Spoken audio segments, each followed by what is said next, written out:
She stepped off that train with nothing but a worn leather satchel and a letter promising her a future.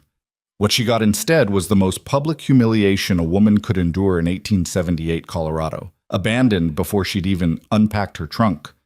Lydia Monroe had crossed an entire continent for a man who decided she wasn't worth the trouble. But what that coward didn't know, what nobody in that dusty frontier town could have predicted, was that the wrong man's rejection would lead her straight into the arms of the right one. This is the story of how a mail-order bride became a queen of the West. Drop a comment with your city below so I can see how far this story travels, and stay until the end, because what happens next will restore your faith in second chances. The train's whistle cut through the thin Colorado air like a knife through silk, and Lydia Monroe felt her stomach clench with a mixture of excitement and terror that had become painfully familiar over the past 6 days of travel. She pressed her gloved hand against the cool window glass, watching as the landscape transformed from the gentle rolling hills she'd glimpsed that morning into something altogether more stark and unforgiving. Mountains rose in the distance like broken teeth against a sky so blue it almost hurt to look at, and the pine trees that dotted the hillsides seemed to lean away from the wind as if they too were strangers here, trying to find their footing in hostile territory. The conductor's voice boomed through the passenger car. Silver Ridge, Colorado, 10-minute stop." Lydia's heart hammered against her corset stays. This was it, the moment that would define the rest of her life. She smoothed down the front of her traveling dress, a deep burgundy wool that had seemed so practical when she'd packed it in Boston but now felt impossibly heavy and formal. Her reflection in the window showed a young woman of 23 with dark auburn hair pulled back in a neat chignon, green eyes that were perhaps a shade too intelligent for her own good, and a complexion that her mother had always called striking, but which Lydia privately considered too pale, too prone to showing every emotion that crossed her mind. "You're really going through with this?" The voice belonged to Mrs. Harriet Chen, an older woman who'd been traveling to visit her daughter in Denver, and who'd adopted Lydia as a sort of temporary charge somewhere around Kansas. "You've never even met the man, dear." "We've corresponded extensively," Lydia replied, hearing the defensive edge in her own voice.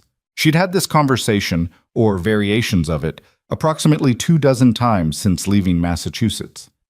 "Mr. Porter is a merchant of good standing. He owns a general store. He's looking for an educated woman to help him with the bookkeeping and to provide companionship." The word tasted like ash in her mouth, but what choice did she have? Her father's death 6 months ago had left her and her mother with debts that had consumed everything: the house, the furniture, even her mother's wedding ring. Her position as a teacher at the Pemberton School for Girls had barely covered their room and board at the boarding house, and when her mother had fallen ill with pneumonia that brutal winter, the medical expenses had been the final straw. Companionship. Mrs. Chen's tone was dry as the desert they'd crossed. "Is that what we're calling it now?" Lydia felt heat rise in her cheeks. "It's a practical arrangement. Marriage often is, particularly in circumstances like these. Mr. Porter needs help with his business, and I need stability, security." What she didn't say, what she couldn't bring herself to articulate even to this kind stranger, was that she needed to not be a burden anymore. Her mother had died 2 months ago, despite all of Lydia's desperate efforts, despite the money she'd borrowed from people who could barely afford to lend it, despite the prayers she'd whispered into the dark at 3 a.m. when the fever was at its worst. And when it was over, when she'd buried her mother in a pauper's grave because she couldn't afford anything better, Lydia had looked at the mountain of debt and the pitying faces of the other teachers and the grim reality of a single woman's prospects in Boston society, and she'd made a choice. She'd answered an advertisement in the matrimonial news. "Respectable merchant in Silver Ridge, Colorado, seeks educated woman of good character for marriage. Preference given to those with skills in arithmetic and letters. Must be of sound health and moral constitution. Transportation costs will be provided upon agreement." The letter that followed had been formal but not unkind. Charles Porter had explained that his wife had died in childbirth 3 years prior, leaving him with a business to run and no time to court properly. He valued education and hard work. He was not given to drink or gambling. He attended church regularly. He promised respect, if not romance. It had seemed like enough. It had seemed like salvation. The train lurched to a stop, and Lydia's fingers tightened around the handle of her carpet bag. Everything she owned in the world was in 2 pieces of luggage, the bag in her hand and a trunk in the cargo hold. A few dresses, 2 pairs of boots, her mother's Bible, a daguerreotype of her parents on their wedding day, and the books she hadn't been able to bear parting with. The complete works of Shakespeare, a volume of Wordsworth's poetry, Sense and Sensibility, and her prized possession, a first edition of Jane Eyre that her father had given her on her 16th birthday. "You'll write to me?" Mrs. Chen asked, and Lydia was surprised to see genuine concern in the older woman's dark eyes. "Let me know you're settled and safe?" "I will," Lydia promised, touching the woman's hand briefly. "Thank you for everything."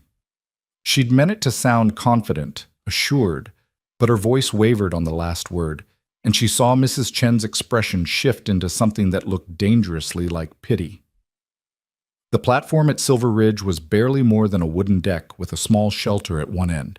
Lydia stepped down carefully, her boots finding purchase on the weathered planks, and immediately the wind hit her with enough force to make her gasp. It was nothing like the coastal breezes of Boston. This was wind with purpose, with sharp edges, carrying the scent of pine and dust and something wild she couldn't name. The town itself sprawled along a single main street, with buildings that looked like they'd been thrown up in a hurry and left to weather into submission.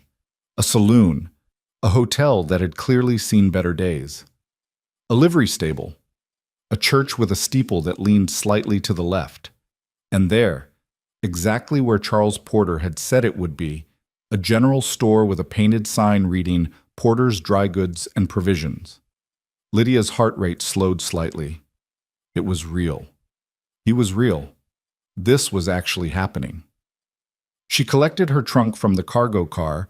A young porter with kind eyes helped her wrestle it onto a handcart and began the short walk toward the store. The main street was bustling with afternoon activity. Cowboys and dusty chaps stood in clusters, their conversation stopping as she passed. Women in calico dresses and sunbonnets paused in their shopping to stare. A group of children playing with a hoop went silent, watching this stranger with the fine Eastern clothes and the big trunk who was clearly not just passing through. Lydia kept her chin up and her eyes forward. She'd been stared at before. Being a young woman traveling alone invited speculation and judgment in equal measure. She'd learned to ignore it. The door to Porter's Dry Goods had a bell that chimed cheerfully when she pushed it open, and the scent of the place hit her immediately. Flour and coffee and lamp oil and leather all mingled together in a way that was almost overwhelming after the sharp cleanness of the outdoor air. The store was well-stocked, organized, exactly the kind of respectable establishment she'd imagined from Charles Porter's letters. Behind the counter stood a man she didn't recognize, tall and broad-shouldered, with silver threading through his dark hair and a face that suggested he smiled rarely, but meant it when he did. He looked up from the ledger he'd been studying, and his expression shifted through surprise, confusion, and then something that looked uncomfortably like alarm. "Can I help you, miss?" His voice was deep, with an accent that suggested he'd spent time in more places than just this Colorado frontier town. "I'm looking for Mr. Charles Porter," Lydia said, setting down her carpet bag and trying to project more confidence than she felt. "I'm Lydia Monroe, from Boston. He should be expecting me." The man's face went carefully blank, and Lydia felt the first tendril of real fear curl in her stomach. "I'm Thomas Brennan," he said slowly. "I manage the store for Mr. Porter, and I think you'd better come into the back room, Miss Monroe." "Why?" The word came out sharper than she'd intended. "Where is Mr. Porter?" Brennan hesitated, and in that hesitation, Lydia saw her future crumbling like a sandcastle at high tide. "He's not here," Brennan finally said. "He left town 3 days ago. Went to Denver to visit his sister." "His sister," Lydia repeated the words as if they were in a foreign language. "But he knew I was arriving today. We corresponded extensively about the date. I sent a telegram from Missouri to confirm." "I know, Miss Monroe." Brennan looked genuinely pained now. "He received your telegram, and then he— Look, this isn't my place to explain, but Charles left me a letter to give you if you showed up." "If you showed up." As if her arrival was something uncertain, something that might not happen despite the fact that she'd crossed an entire continent at his invitation, at his expense, with his promises as her only security. "Give it to me." Her voice sounded strange in her own ears. Flat, hard, nothing like her usual careful politeness. Brennan reached under the counter and produced an envelope. The paper was good quality, the kind sold in the store, and her name was written on the front in the same neat handwriting she'd come to know from months of correspondence. Her hands shook slightly as she broke the seal and unfolded the single sheet inside. "Dear Miss Monroe, I regret that circumstances have changed since our last correspondence. After much prayer and reflection, I have concluded that our arrangement was premature. My late wife's sister has arrived from Ohio with her 2 children, and family obligations must take precedence. She will be managing my household and helping with the store. I have made arrangements for your return passage to Boston. Tickets will be waiting at the train station under your name. The next eastbound train departs in 4 days. I apologize for any inconvenience this may cause. I have included funds sufficient for lodging at the hotel during your wait. Respectfully, Charles Porter." Lydia read the letter twice, then a third time. The words didn't change. She looked up to find Brennan watching her with an expression that mixed sympathy and acute embarrassment. "There's money," Brennan said quietly, sliding an envelope across the counter. "For the hotel and your meals, and the return ticket is arranged like he said." 4 days, Lydia's voice came out as barely a whisper. "He wants me to wait here for 4 days and then go back to Boston. I'm sorry, Miss Monroe, I truly am. Charles is a good man in most ways, but he makes decisions based on what's practical, not necessarily what's right." The rage that flooded through Lydia was so sudden and so complete that for a moment she couldn't breathe around it. She'd traveled for 6 days. She'd used the last of her money she'd borrowed, money she'd have to somehow repay, to purchase the personal items Mr. Porter's ticket hadn't covered. She'd said goodbye to the only life she'd ever known, to the few friends who'd stood by her through her mother's illness, to her mother's grave, which she'd promised herself she'd visit every Sunday, but now never would. She'd done all of that on the promise of this man, this respectable merchant who valued education and hard work, who'd written her careful letters about his store and his town and the life they might build together. And he'd discarded her, not even in person, not even with the basic courtesy of a difficult conversation, but with a letter and some money, as if she were a delivery that hadn't quite worked out. "Miss Monroe?" Brennan's voice seemed to come from very far away. "Are you all right? Should I fetch someone? The doctor, perhaps, or—" "No." The word came out too loud, echoing in the quiet store. Lydia took a breath, then another, trying to force down the panic that was rising like bile in her throat. "No, I'm fine. Thank you for the letter. And the money." She picked up both envelopes with hands that had stopped shaking and now felt peculiarly numb. The money envelope felt obscenely heavy. Blood money, she thought wildly. Payment for her humiliation. "The hotel is just down the street," Brennan was saying, his voice gentle in a way that made Lydia want to scream. "Mrs. Kowalski runs it. She's a kind woman. You'll be comfortable there until I slink back east with my tail between my legs," Lydia heard herself say. "Until I return to Boston and explain to everyone who pitied me enough to loan me money that I failed, that I'm even more of a charity case than I was before." Brennan opened his mouth, closed it again. What could he say? There were no words that would make this better. Lydia turned toward the door, then stopped. Through the front window, she could see that a small crowd had gathered outside. Of course they had. A strange woman arriving alone with a trunk was news in a town like this. They'd probably been speculating about her from the moment she stepped off the train, and now they were waiting to see what would happen next, waiting to witness her shame.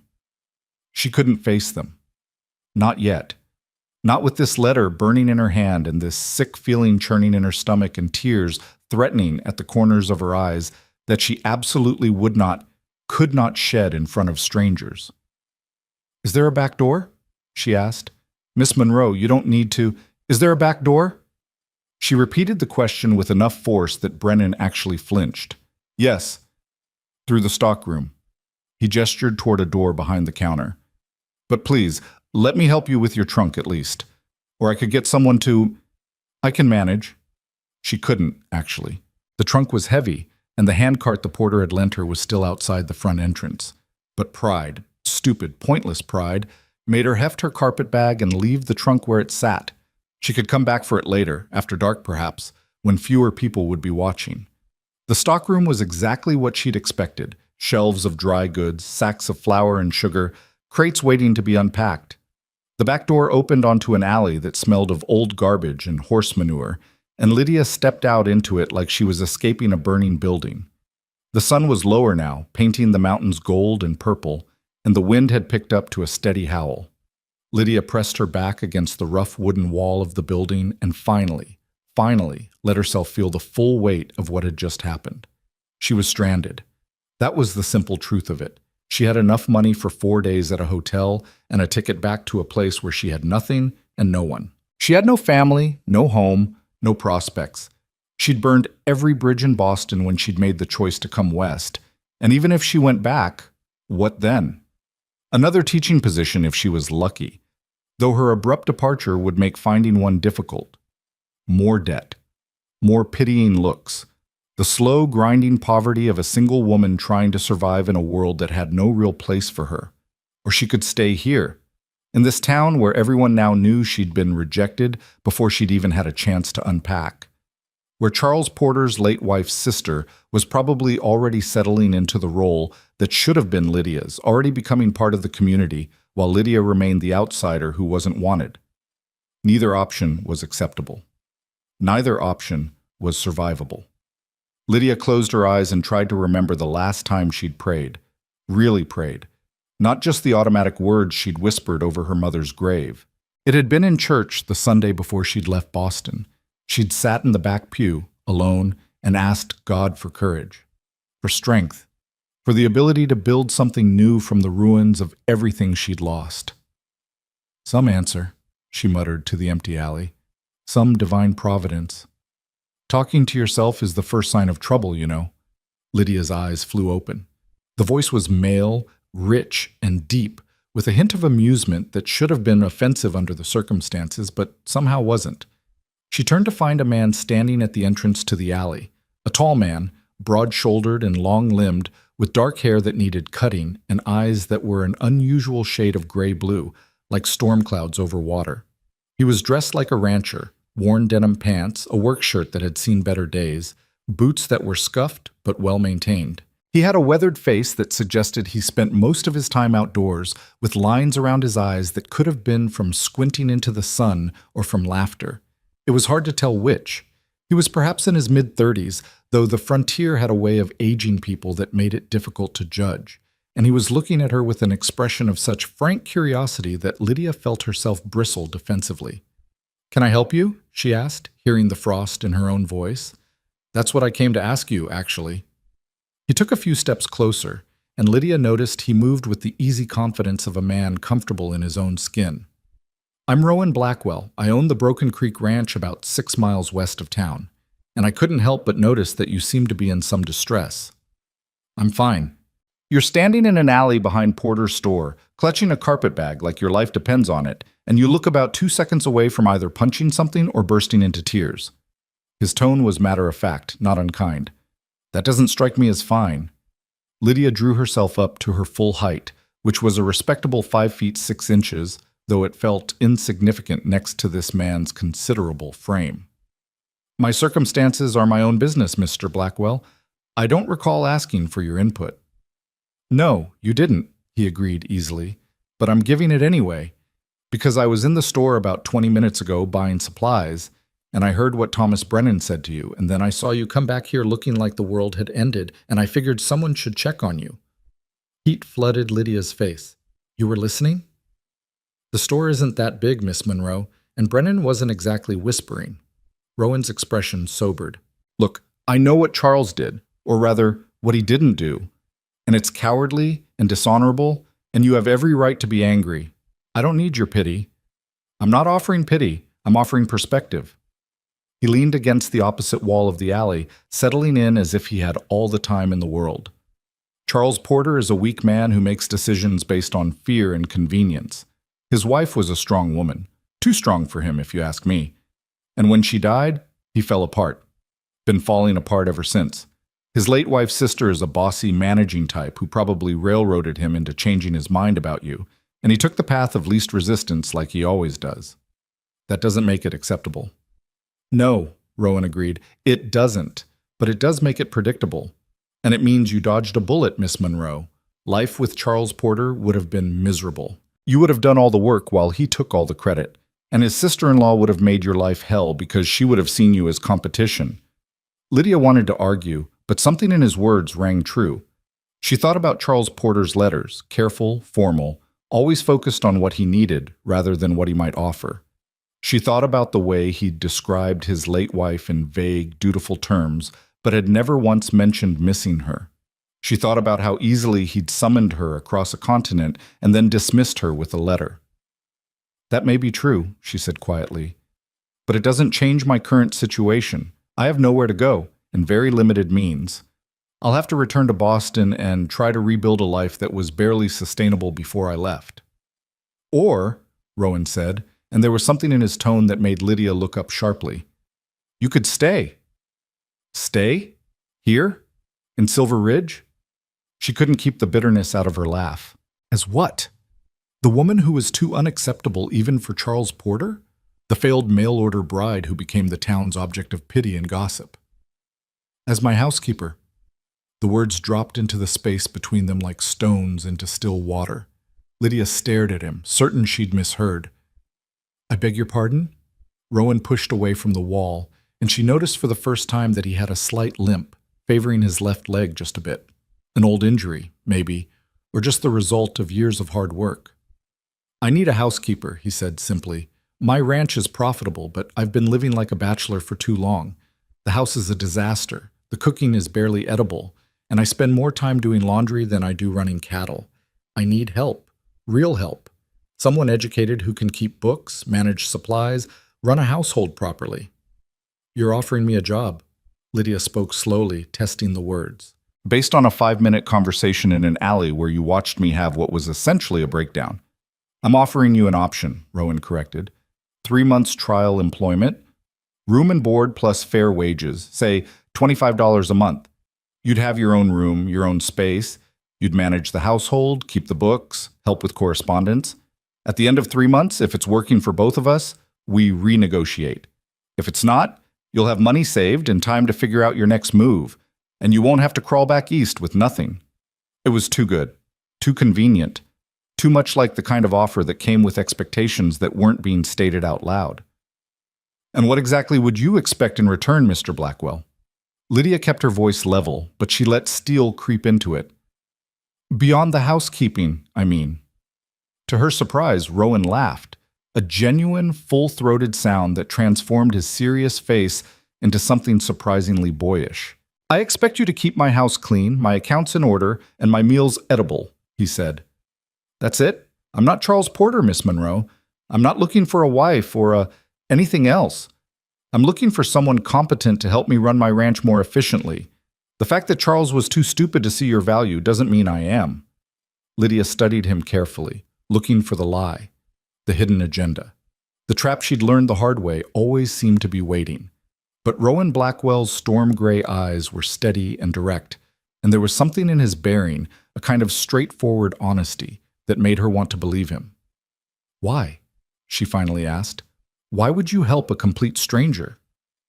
Because someone should, he said simply.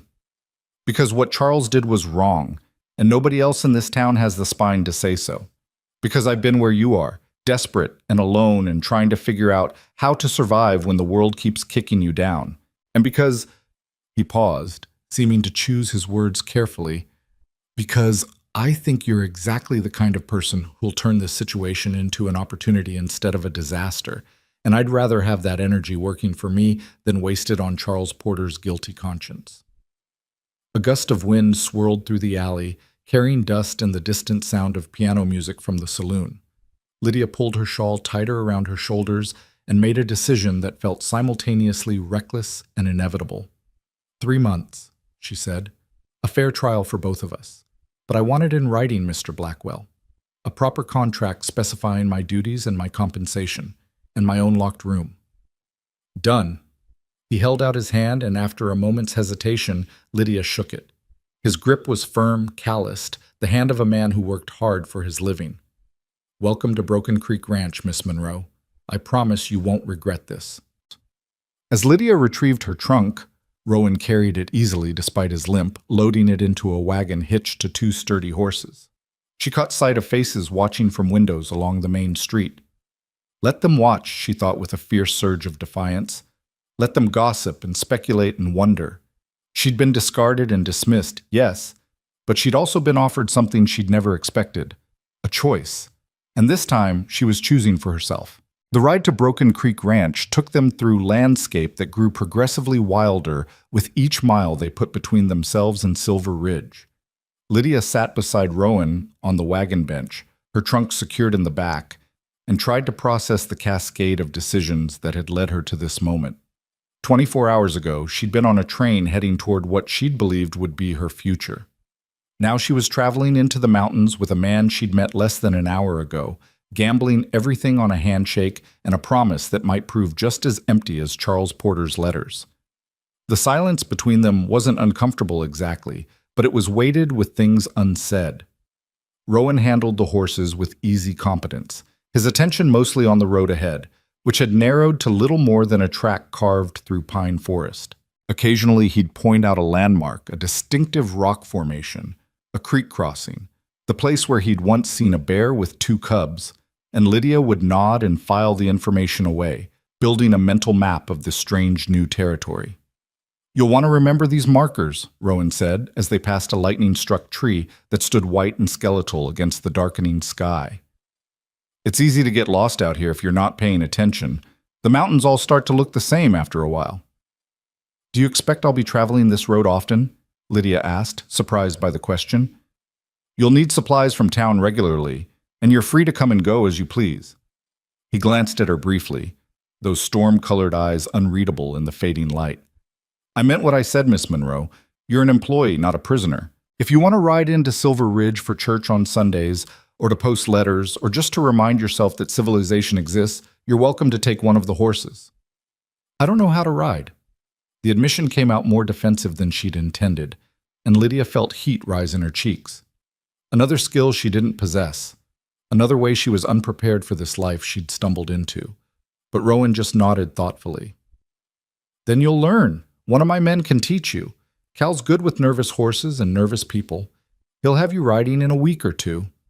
The casual certainty with which he said it, as if learning to ride a horse was no more complicated than learning a new recipe, should have annoyed her. Instead, Lydia felt something loosen in her chest, some knot of anxiety she hadn't realized she'd been carrying. When was the last time someone had simply assumed she was capable of learning something new, rather than treating her limitations as permanent fixtures? They crested a rise, and Rowan pulled the horses to a stop. "There," he said simply, gesturing ahead. Lydia followed his gaze and felt her breath catch. The valley below was painted in the colors of early evening, gold and amber and deep purple shadows. A creek cut through it, catching the last of the sunlight like a ribbon of molten silver, and nestled against the far hillside, surrounded by fenced pastures where cattle grazed in dark clusters, stood a house. It wasn't grand, it wasn't even particularly large, but it was solid, a two-story structure built from logs and stone, with a wide porch that wrapped around the front and a stone chimney from which smoke was rising. Outbuildings clustered nearby. A barn, a bunkhouse, what looked like a smokehouse and a chicken coop. Beyond them, corrals and fences stretched out in neat lines, evidence of careful planning and hard work. "Broken Creek Ranch," Rowan said, and there was unmistakable pride in his voice. "Built it myself, mostly. Well, with help from the men. But I designed it, cleared the land, set every fence post. Took me 8 years to get it to where it is now." "It's beautiful," Lydia said, and meant it. There was something about the way the ranch fit into the landscape, as if it had grown there naturally rather than been imposed by human hands, that appealed to her in a way she hadn't expected. "It's home," Rowan agreed. He clicked to the horses and they started down the slope, the wagon wheels finding the ruts worn by countless previous journeys. "Fair warning, though, the inside doesn't match the outside. I'm better at building fences than keeping house." That, Lydia would soon discover, was a considerable understatement. As they pulled up to the main house, Two men emerged from the barn. Both were lean and weathered in the way of men who lived their lives outdoors, but they couldn't have been more different otherwise.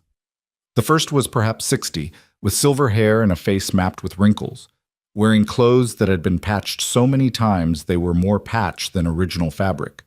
The second was younger, maybe 30, with dark skin, careful eyes, and the kind of stillness that suggested he didn't miss much.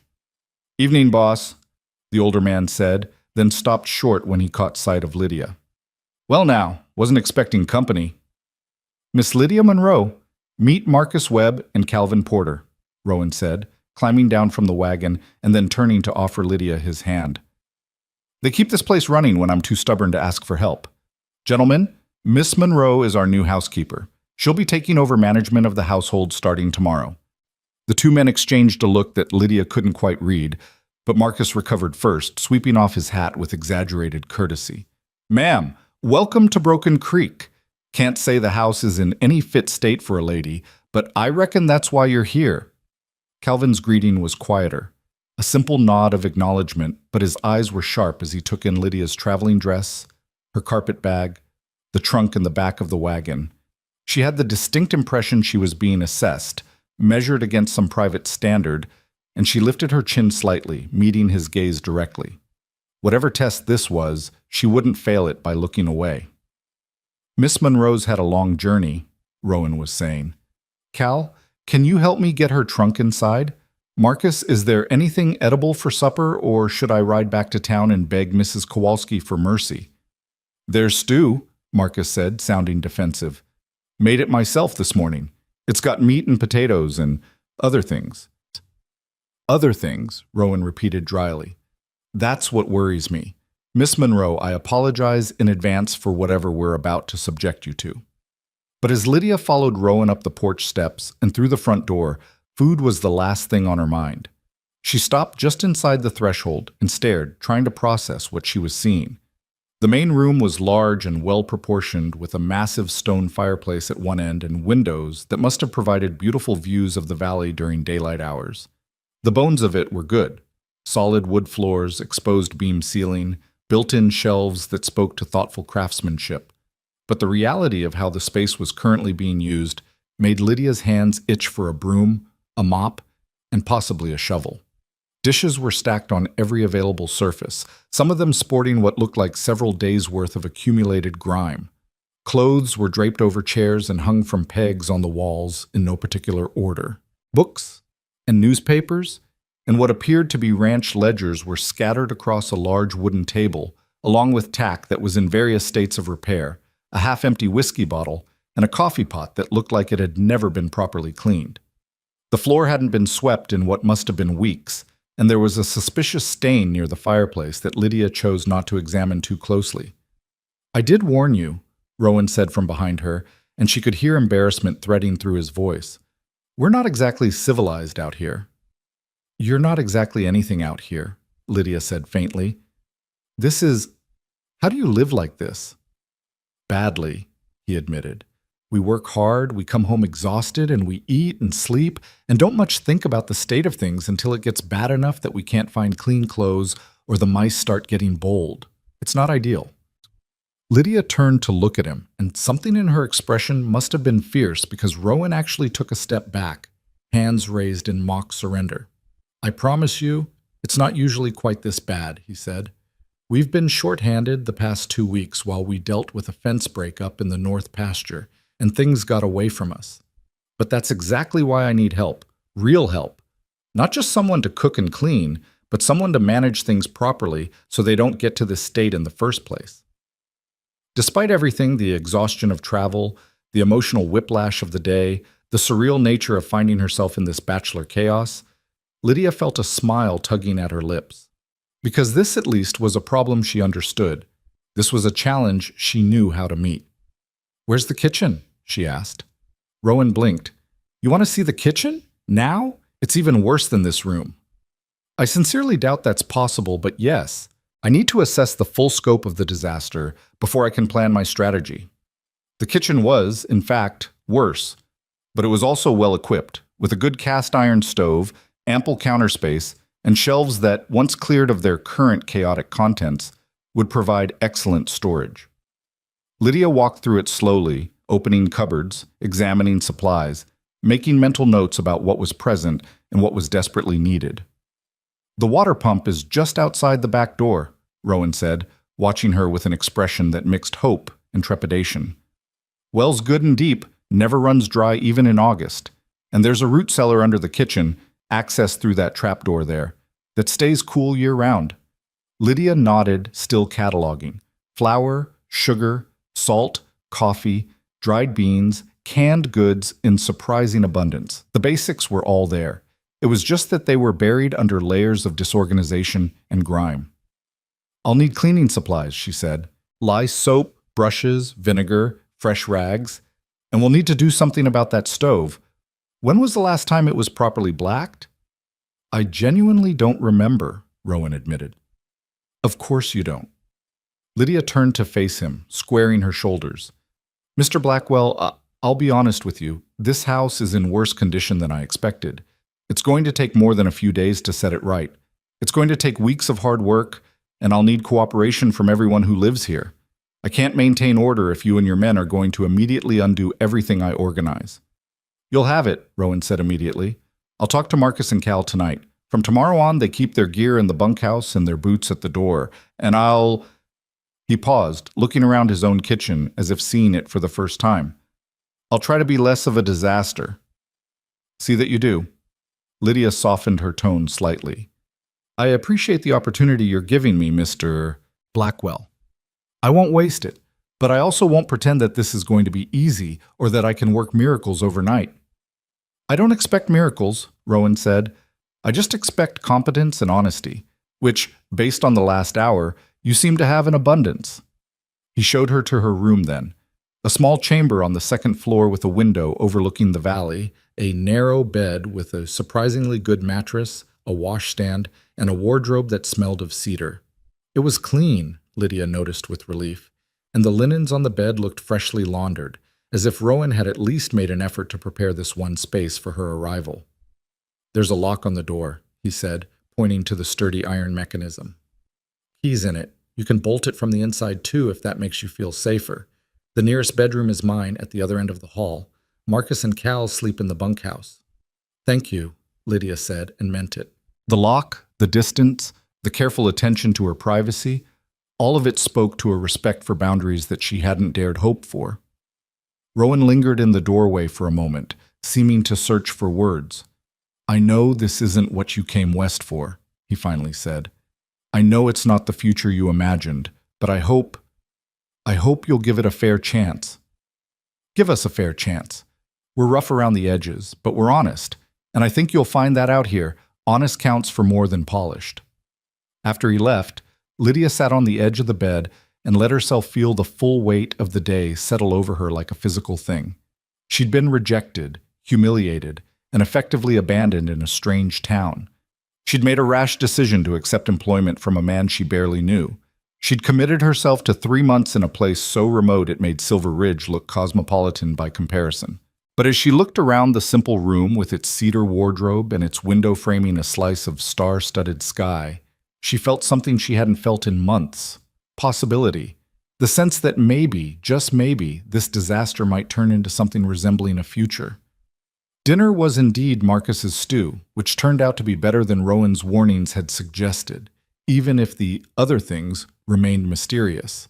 They ate at the big kitchen table after Lydia had cleared enough space for 4 plates, and the conversation flowed easier than she'd expected. Marcus told stories about the early days of the ranch, when it had been just him and Rowan and a dream of building something that would last. Cal spoke less, but listened more, occasionally adding quiet observations that showed he'd been paying attention all along. And Rowan presided over it all with the easy authority of a man comfortable in his own domain, making sure Lydia had enough to eat, drawing her into the conversation when she seemed inclined to simply observe.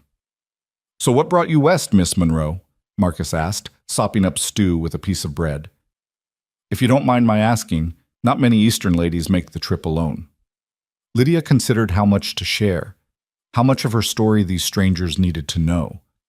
But there was something about the way they were all looking at her, with curiosity but not judgment, with interest but not intrusion, that made her want to be honest. "I was supposed to marry Charles Porter," she said quietly. "He advertised for a wife," I answered. "We corresponded for months, and when I arrived today I discovered he'd changed his mind and left town to avoid telling me in person." The silence that followed was heavy with shared outrage. Marcus's weathered face went hard, and Cal's jaw tightened in a way that suggested he was fighting to keep his opinions to himself. "That's spineless to—" Marcus started, then caught himself with a glance at Lydia. "Pardon my language, ma'am, but Charles Porter is a coward and a fool, and I'd like to tell him so to his face." "You'd have to stand in line," Rowan said dryly. "But what's done is done." Charles showed his true colors, and Miss Monroe is better off for knowing them now rather than after a wedding, and we're better off for having her here instead of wasted on managing his store. "Amen to that," Marcus agreed, raising his coffee cup in salute. "Welcome to Broken Creek, Miss Monroe. We may not be civilized, but we're loyal, and we don't go back on our word." Later, after the men had retreated to the bunkhouse and Rowan had disappeared into what he called his office, Lydia stood at her bedroom window and looked out at the darkness. Somewhere out there were mountains and valleys and wild country that stretched for hundreds of miles in every direction.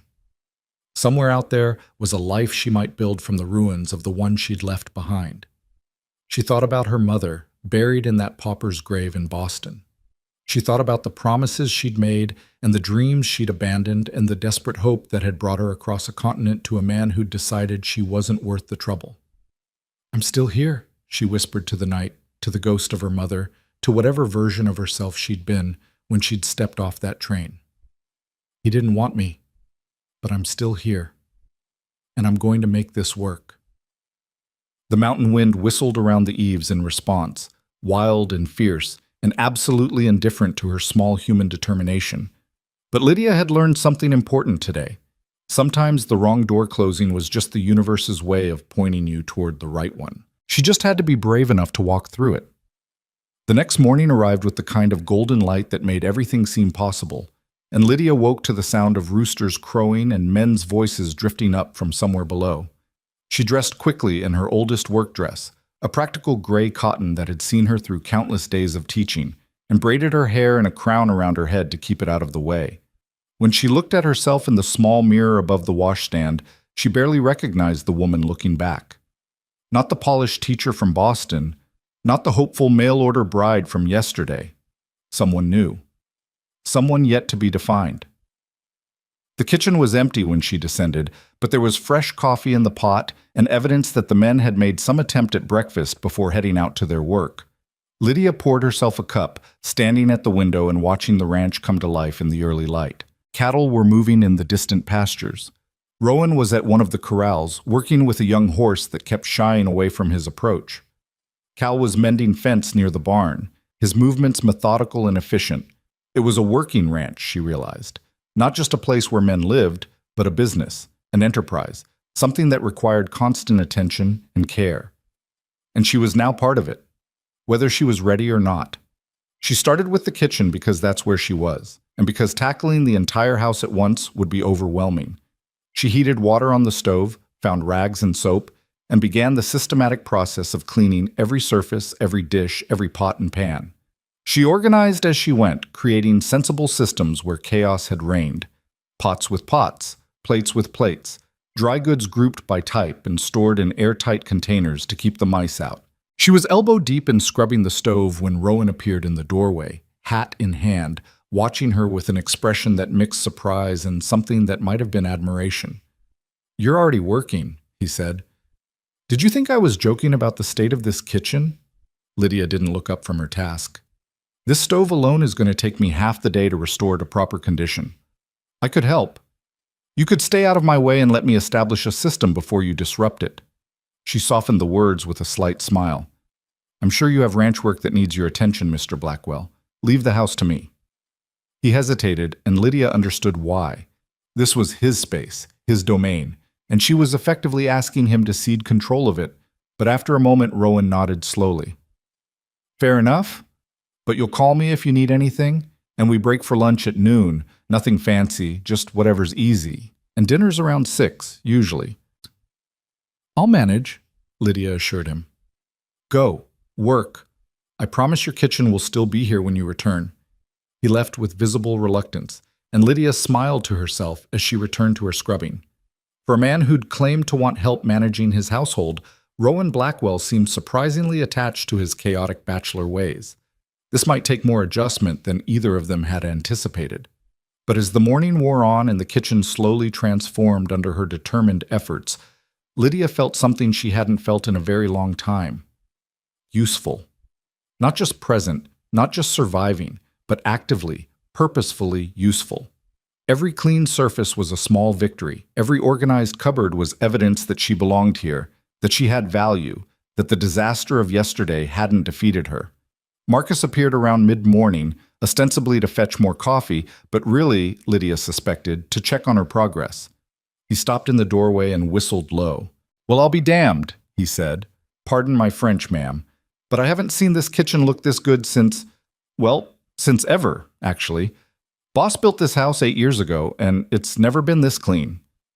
It's not clean yet, Lydia corrected. It's merely in progress toward clean. There's a significant difference.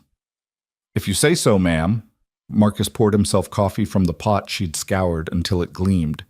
But I'll tell you true, having you here is already making a difference. The boss, he tries, but he's not built for domestic work. His talents lie elsewhere. What about you? Lydia asked, taking a brief break from her scrubbing to accept the cup of coffee Marcus offered her. You seem to have been managing the cooking adequately. Adequately, Marcus chuckled. That's a kind word for it. I can make about 5 things, ma'am, and I make them all the same way. Throw ingredients in a pot and hope for the best. It fills bellies, but it's not what you'd call cuisine. Then perhaps you'd be willing to learn. The offer came out before Lydia had fully thought it through, but once spoken, she realized it made sense. I can teach you some basic techniques. Nothing fancy, but enough variety that you're not eating the same 5 meals in rotation. Marcus's weathered face lit up with genuine pleasure. You do that? Even though it's not strictly part of your duties?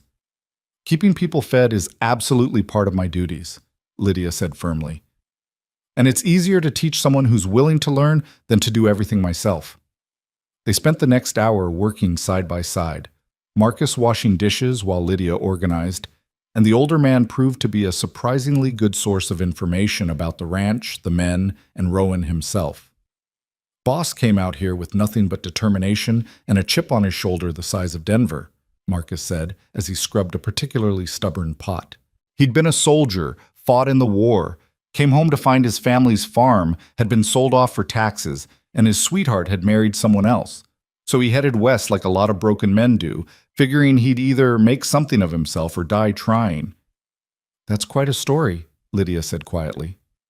It's his story to tell, not mine, Marcus said with a meaningful look.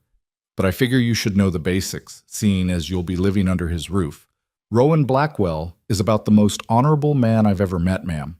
He took me on when nobody else would. I was too old, too worn out, too fond of the bottle. He gave me purpose and a place and trusted me to rise to it. And I've seen him do the same for others. Cal, he came to us 3 years back, running from some trouble down south. Boss didn't ask questions, just gave him work and let him prove himself. That's the kind of man he is. The picture Marcus was painting aligned with Lydia's own impressions from the previous evening, but it was good to have them confirmed. Rowan Blackwell collected strays and gave them chances, which meant she was in good company, even if being classified as a stray stung her pride slightly. By the time lunch rolled around, Lydia had made remarkable progress. The kitchen gleamed, the stove had been blacked and polished, and she'd managed to assemble a simple meal of bread, cheese, cold meat, and the last of Marcus's mysterious stew, which actually tasted better the second day. The men ate with the kind of focused appreciation that suggested they weren't used to having food presented on clean plates at a clean table, and Lydia felt a small glow of satisfaction at their obvious pleasure. This is nice, Cal said quietly, speaking directly to her for the first time since her arrival. Having things organized, civilized. It's nice. It's just a start, Lydia warned. The house needs a thorough top-to-bottom cleaning before I can truly organize it properly. It's going to get worse before it gets better. Let it get worse then, Rowan said, looking around the transformed kitchen with something like wonder. If this is what worse looks like, I can't wait to see better. That afternoon, while the men returned to their work, Lydia tackled the main room. She started by opening all the windows despite the chill wind, deciding that fresh air was more important than warmth. Then she began sorting, clothes to be washed, dishes to be cleaned, papers to be filed, trash to be discarded. She worked methodically, creating piles and categories, imposing order on chaos one small section at a time. She was in the middle of this when she heard horses approaching and voices raised in greeting. Lydia moved to the window and saw 3 riders pulling up to the house. 2 men and a woman, all mounted on good horses and dressed in what passed for Sunday clothes out here. Rowan emerged from the barn to greet them, and even from a distance, Lydia could see the tension in his posture. This wasn't a casual visit. The conversation was too far away for her to hear clearly, but it was animated, with lots of gesturing and what looked like heated words. After a few minutes, Rowan turned and walked toward the house, his expression grim, and Lydia quickly stepped back from the window, not wanting to be caught, obviously eavesdropping. "Miss Monroe?" Rowan called from the front door. "Could you come out here for a moment?" Her stomach sank. Whatever this was, it wasn't good. But Lydia straightened her shoulders, smoothed down her apron, and stepped out onto the porch with her head high. The 3 visitors were now dismounted, and up close, Lydia could see they were all around her age, late 20s to early 30s. The woman was tall and striking, with blonde hair and sharp blue eyes that were currently fixed on Lydia with undisguised hostility. The 2 men flanking her looked uncomfortable, as if they'd been dragged into something they wanted no part of. "Miss Monroe," Rowan said, and there was steel in his voice. "These are my neighbors, Sarah Hendricks and her brothers, James and Thomas. They've ridden over from the Bar H to express concerns." "Concerns?" Lydia kept her voice neutral, though she had a sinking feeling she knew exactly what this was about. "About you," Sarah Hendricks said bluntly. "About your presence here, unchaperoned, living in a house with 3 unmarried men. It's improper, Miss Monroe. Scandalous, actually, and we won't have that kind of behavior in our community." The words hung in the air like a challenge, and Lydia felt the familiar burn of humiliation rising in her chest. Less than 24 hours in this place, and already she was being judged, condemned, classified as something improper. She opened her mouth to respond, but Rowan stepped forward first, positioning himself slightly between Lydia and the Hendricks siblings. "Sarah," he said, and his voice was quiet but carried the kind of authority that made even the horses settle. "I don't recall asking for your opinion on how I run my household." "Your household affects the entire community," Sarah shot back, color rising in her cheeks. "What kind of example does this set? An unmarried woman living under your roof without even the pretense of propriety? People are already talking, Rowan. Mrs. Peterson saw you ride in with her yesterday, and by this morning the whole town knew that Charles Porter's mail-order bride had taken up residence at Broken Creek." "I'm not Charles Porter's anything," Lydia said, finding her voice at last. It came out harder than she'd intended, edged with the anger she'd been suppressing since yesterday. "Mr. Porter made that abundantly clear when he abandoned his commitment and left town rather than face me. And what I am now is Mr. Blackwell's employee, his housekeeper, which is a perfectly respectable position." "Respectable?" Sarah's laugh was sharp and humorless. "Living alone with 3 men in the middle of nowhere? There's nothing respectable about it, Miss Monroe. And if you had any sense of decency, you'd recognize that and remove yourself before you damage Mr. Blackwell's reputation beyond repair." "My reputation is my own concern," Rowan said, his voice dropping to something dangerous. "And I'll thank you to keep your judgments to yourself, Sarah. Miss Monroe is here at my invitation as my employee, with a proper contract and proper wages. What she does under my roof is between her, me, and God. It's certainly none of your business." James Hendricks, the older of the 2 brothers, cleared his throat uncomfortably. "Rowan, maybe Sarah's got a point. Not about Miss Monroe's character," he added hastily when both Rowan and Lydia turned to look at him, "but about appearances. People talk. You know how it is in small towns. Maybe if there was some kind of chaperone, or if Miss Monroe stayed in town and came out during the day." "She stays here," Rowan cut him off flatly. In her own locked room, at the opposite end of the hall from mine, with Marcus and Cal in the bunkhouse. If that's not proper enough for the good people of Silver Ridge, then the good people of Silver Ridge can mind their own damn business. Language, Rowan, Sarah said primly, though her eyes flashed with something that looked like satisfaction, as if she'd been trying to provoke exactly this reaction. You're proving my point. This woman's presence is already making you crude and defensive. Lydia had heard enough.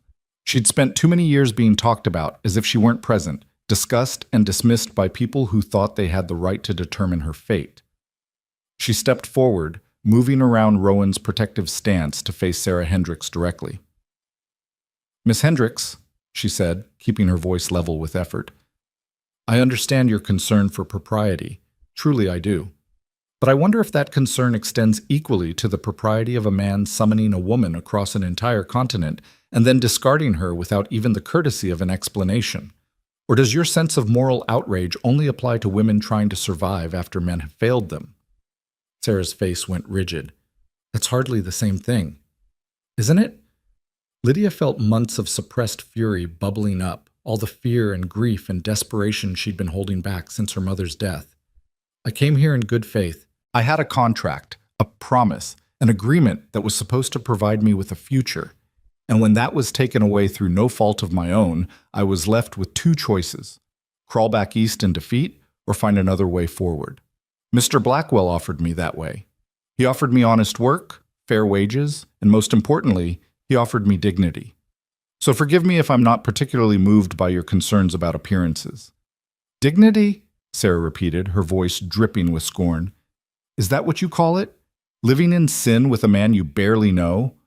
I'm not living in sin with anyone, Lydia said, her temper finally breaking free of its leash. I'm keeping house and managing accounts and working harder than I've worked in my entire life.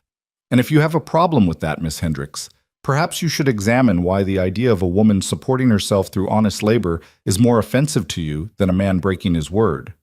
The silence that followed was absolute. Even the wind seemed to hold its breath. Sarah's face had gone from flushed to white, her hands clenched at her sides. The brothers looked like they wanted to be anywhere but here, and Rowan was watching Lydia with an expression of mingled surprise and approval. I think it's time for you to leave, Rowan said quietly. All of you. You've said your piece, you've been answered, and there's nothing more to discuss. The community won't stand for this, Sarah said, but there was less conviction in her voice now. Pastor Williams will have something to say about it. The town council can say whatever they like, Rowan interrupted. Out here, I answer to no one but myself and my conscience. And my conscience is perfectly clear. Now get off my land before I forget we're neighbors and start treating you like trespassers. Thomas Hendricks, who'd been silent throughout the entire exchange, finally spoke up.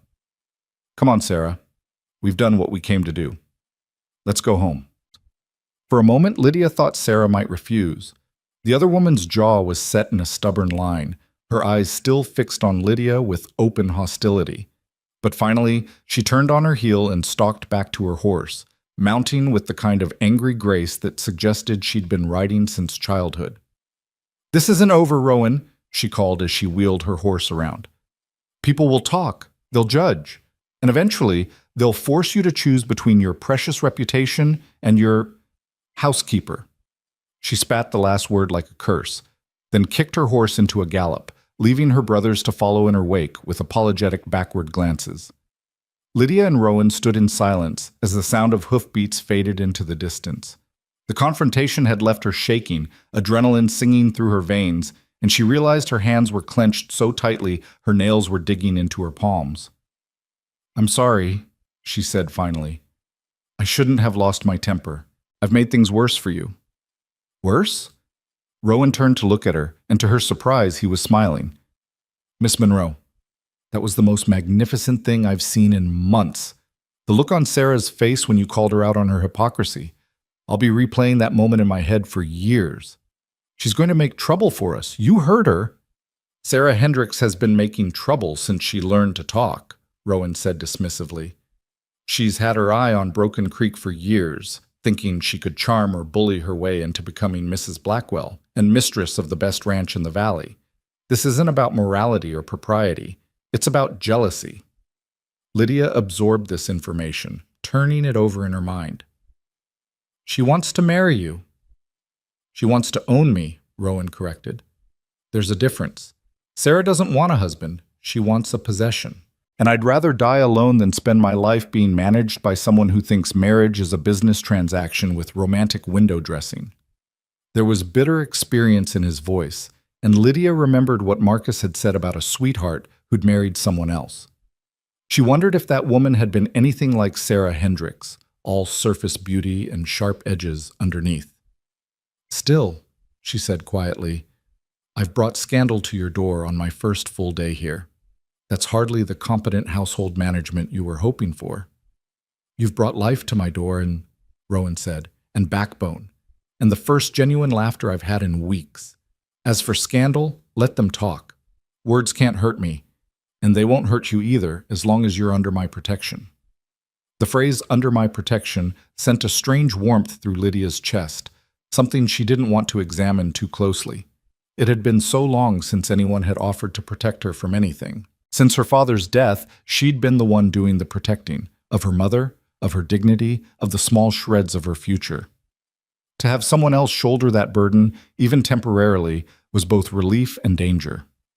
I should get back to work, she said, needing to retreat before she said something she'd regret. The main room won't clean itself. But Rowan caught her arm gently as she turned to go. Miss Monroe. Lydia. It was the first time he'd used her given name, and the sound of it in his rough voice made her pause. What you said to Sarah about dignity, that's exactly right. That's exactly what I wanted you to understand. You're not a charity case here. You're not someone to be pitied or managed or judged. You're my employee, yes, but more than that, you're a woman of worth trying to make her way in a world that doesn't make it easy. And anyone who can't see that can go straight to hell.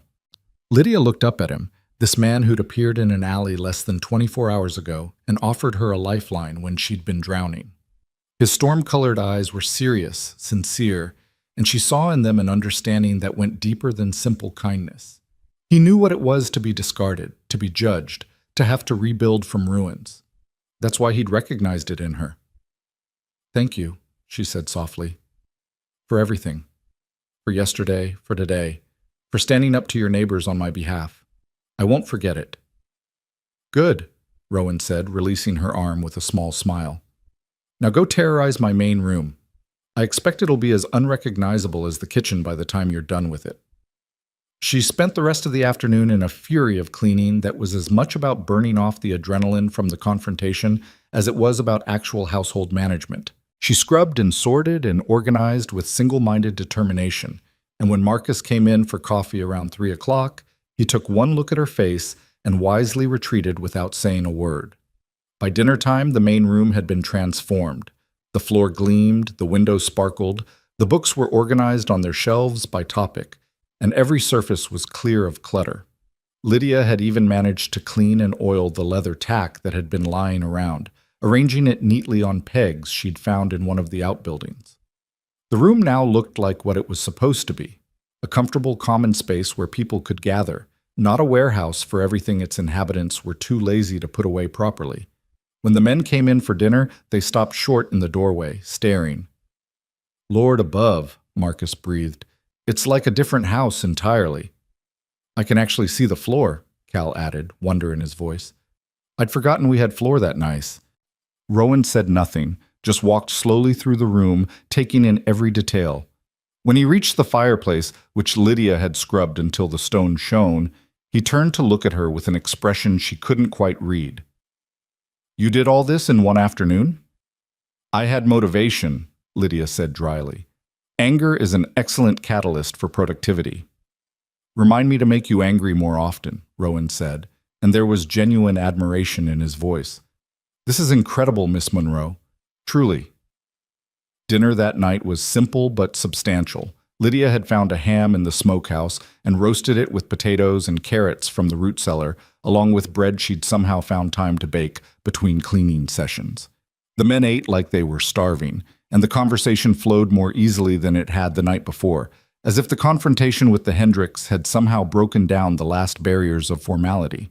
Sarah was always like that, Marcus said when the topic inevitably turned to the afternoon's visitors. Even as a girl, she had to be the center of attention, had to control everything around her.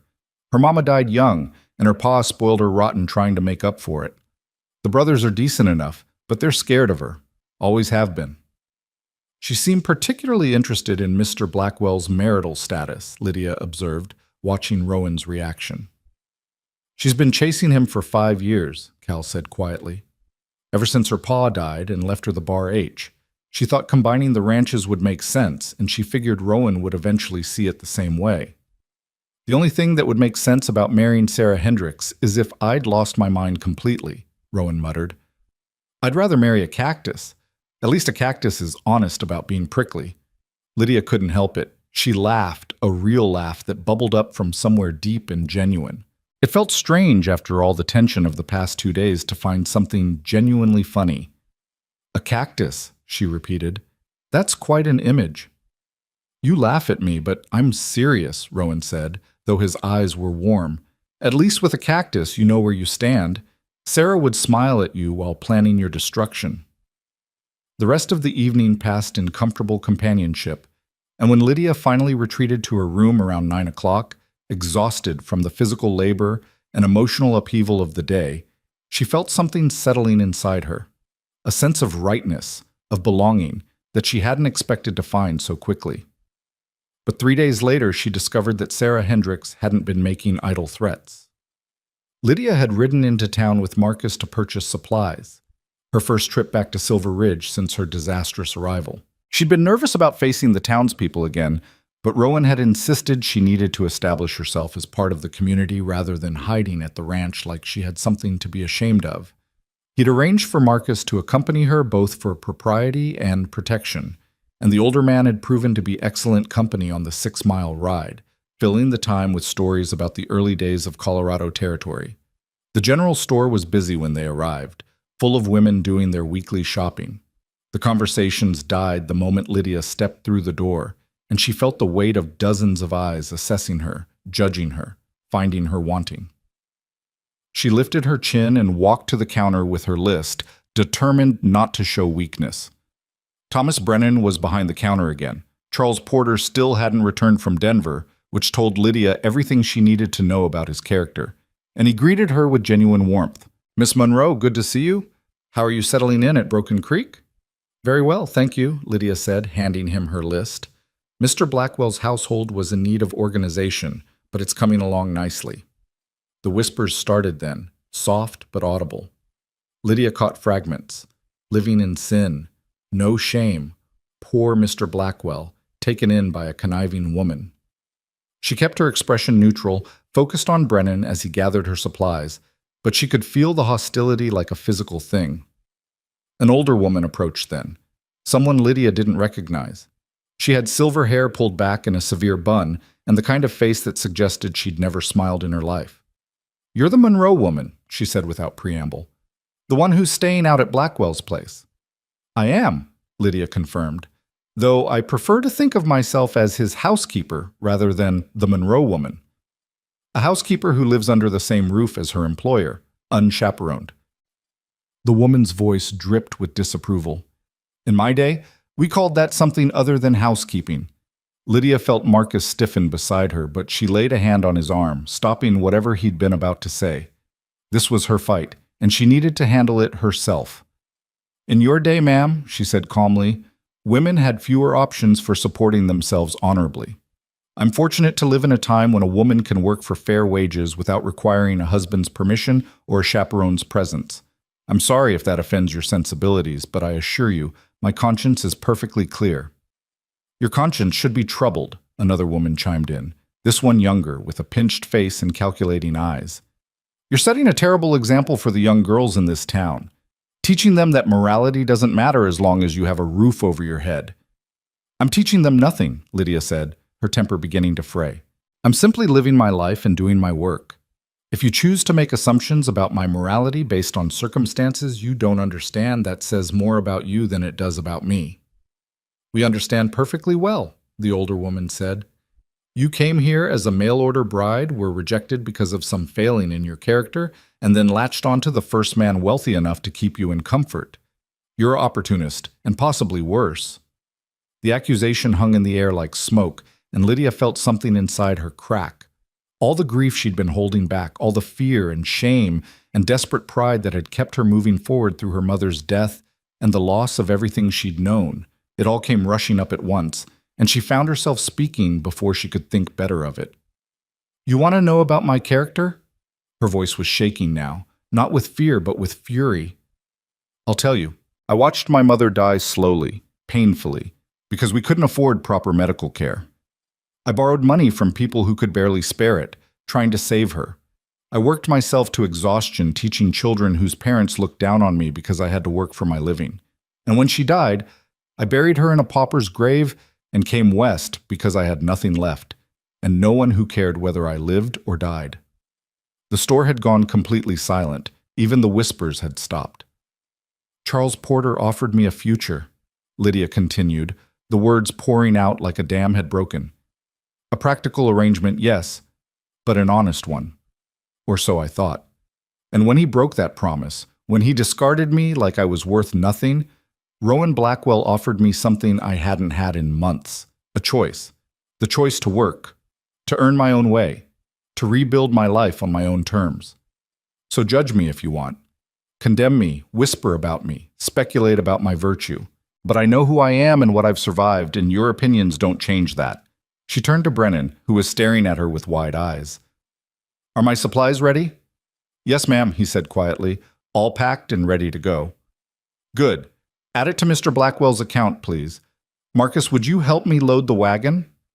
She walked out of that store with her head high and her spine straight, and she didn't let herself cry until they were a mile outside of town, when Marcus pulled the wagon to a stop and handed her a handkerchief without comment. "I shouldn't have lost control like that," she said, wiping her eyes angrily. "I've made things worse." "You told the truth," Marcus said simply. "Sometimes that's all you can do. And for what it's worth, Miss Monroe, I think you've got more courage in your little finger than most of those women have in their whole bodies. It takes guts to survive what you've survived and still keep fighting." When they returned to Broken Creek, Rowan took one look at Lydia's face and immediately demanded to know what had happened. Marcus filled him in while Lydia busied herself putting away supplies, and she could hear Rowan's anger building with every word. "I'm going into town," he announced when Marcus finished. "I'm going to have words with every single person who thought they had the right to attack you." "No," Lydia said firmly. "You're not. That will only make things worse. They'll say I'm manipulating you, using feminine wiles to turn you against your neighbors. Let it be, Mr. Blackwell. I've faced worse than small-town gossip. That doesn't make it acceptable." "No," Lydia agreed, "but it makes it survivable, and survival is what I do best." But the trouble didn't end there. Over the next week, Lydia discovered that Sarah Hendricks had been busy spreading her poison far and wide. The pastor stopped by the ranch to express concerns about the arrangement, though Rowan sent him packing with a few choice words about minding his own business. 2 members of the town council wrote letters suggesting that Lydia's presence was damaging the community's moral fabric. And worst of all, several of Rowan's business associates began hinting that they might reconsider their dealings with him if he didn't resolve the situation. Through it all, Rowan remained steadfast in his support. He refused to ask Lydia to leave, refused to bend to public pressure, refused to treat her as anything other than a valued employee. But Lydia could see the strain it was causing him, the way he'd come in from town with tight shoulders and a grim expression, the way he'd spend evenings poring over ranch accounts with increasing worry. She was costing him. Her presence, her supposed impropriety, was damaging the reputation and business relationships he'd spent years building. And she didn't know how to fix it without leaving, which felt like giving up, like letting Charles Porter and Sarah Hendricks and all those judgmental women in the general store win. The breaking point came 2 weeks after her arrival at Broken Creek. Lydia was in the barn, collecting eggs from the henhouse, when she heard raised voices from the direction of the house. She hurried back to find 3 men on horseback confronting Rowan in the front yard, and even from a distance she could tell the conversation was heated. "We're not asking, Blackwell," one of the men was saying. He was heavy-set and prosperous-looking, with the kind of face that suggested he was used to getting his way. "We're telling. Either the woman goes or we take our business elsewhere. Simple as that." "Then take your business elsewhere," Rowan said flatly. Because Miss Monroe isn't going anywhere. Be reasonable, another man interjected. We understand you wanted to help her, that's admirable. But you've made your point. You've shown Christian charity. Now it's time to think about the bigger picture, about your standing in the community, about your business interests. My business interests are my own concern, Rowan said, and they don't include bowing to pressure from people who think they have the right to dictate how I run my household. Your household is affecting all of us, the first man argued. Our wives won't associate with anyone who does business with you. The church is talking about censure. The town council is considering formal sanctions, all because you're too stubborn to see sense about one woman who isn't even family. That was when Lydia stepped forward, decision crystallizing in her mind with perfect clarity. She couldn't let Rowan destroy everything he'd built for her sake. She wouldn't be that kind of burden. Mr. Blackwell, she said quietly, and all four men turned to look at her. Perhaps I could speak with you privately for a moment? Rowan's jaw was set in a stubborn line, but he nodded curtly. Gentlemen, if you'll excuse us. He followed Lydia into the house, and once they were inside with the door closed, she turned to face him with her mind made up. I'm leaving, she said. I'll pack my things tonight and take the morning stage to Denver. From there, I can make my way back east or find another position somewhere else, somewhere where my presence won't damage you. Absolutely not. Rowan's response was immediate and fierce. I won't let those hypocrites drive you away. This is exactly what they want, to prove that money and social pressure can override basic decency and fairness. And what good does it do to prove them wrong if it costs you everything?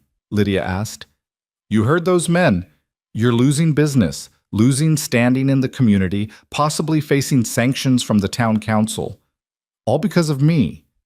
I won't be responsible for that.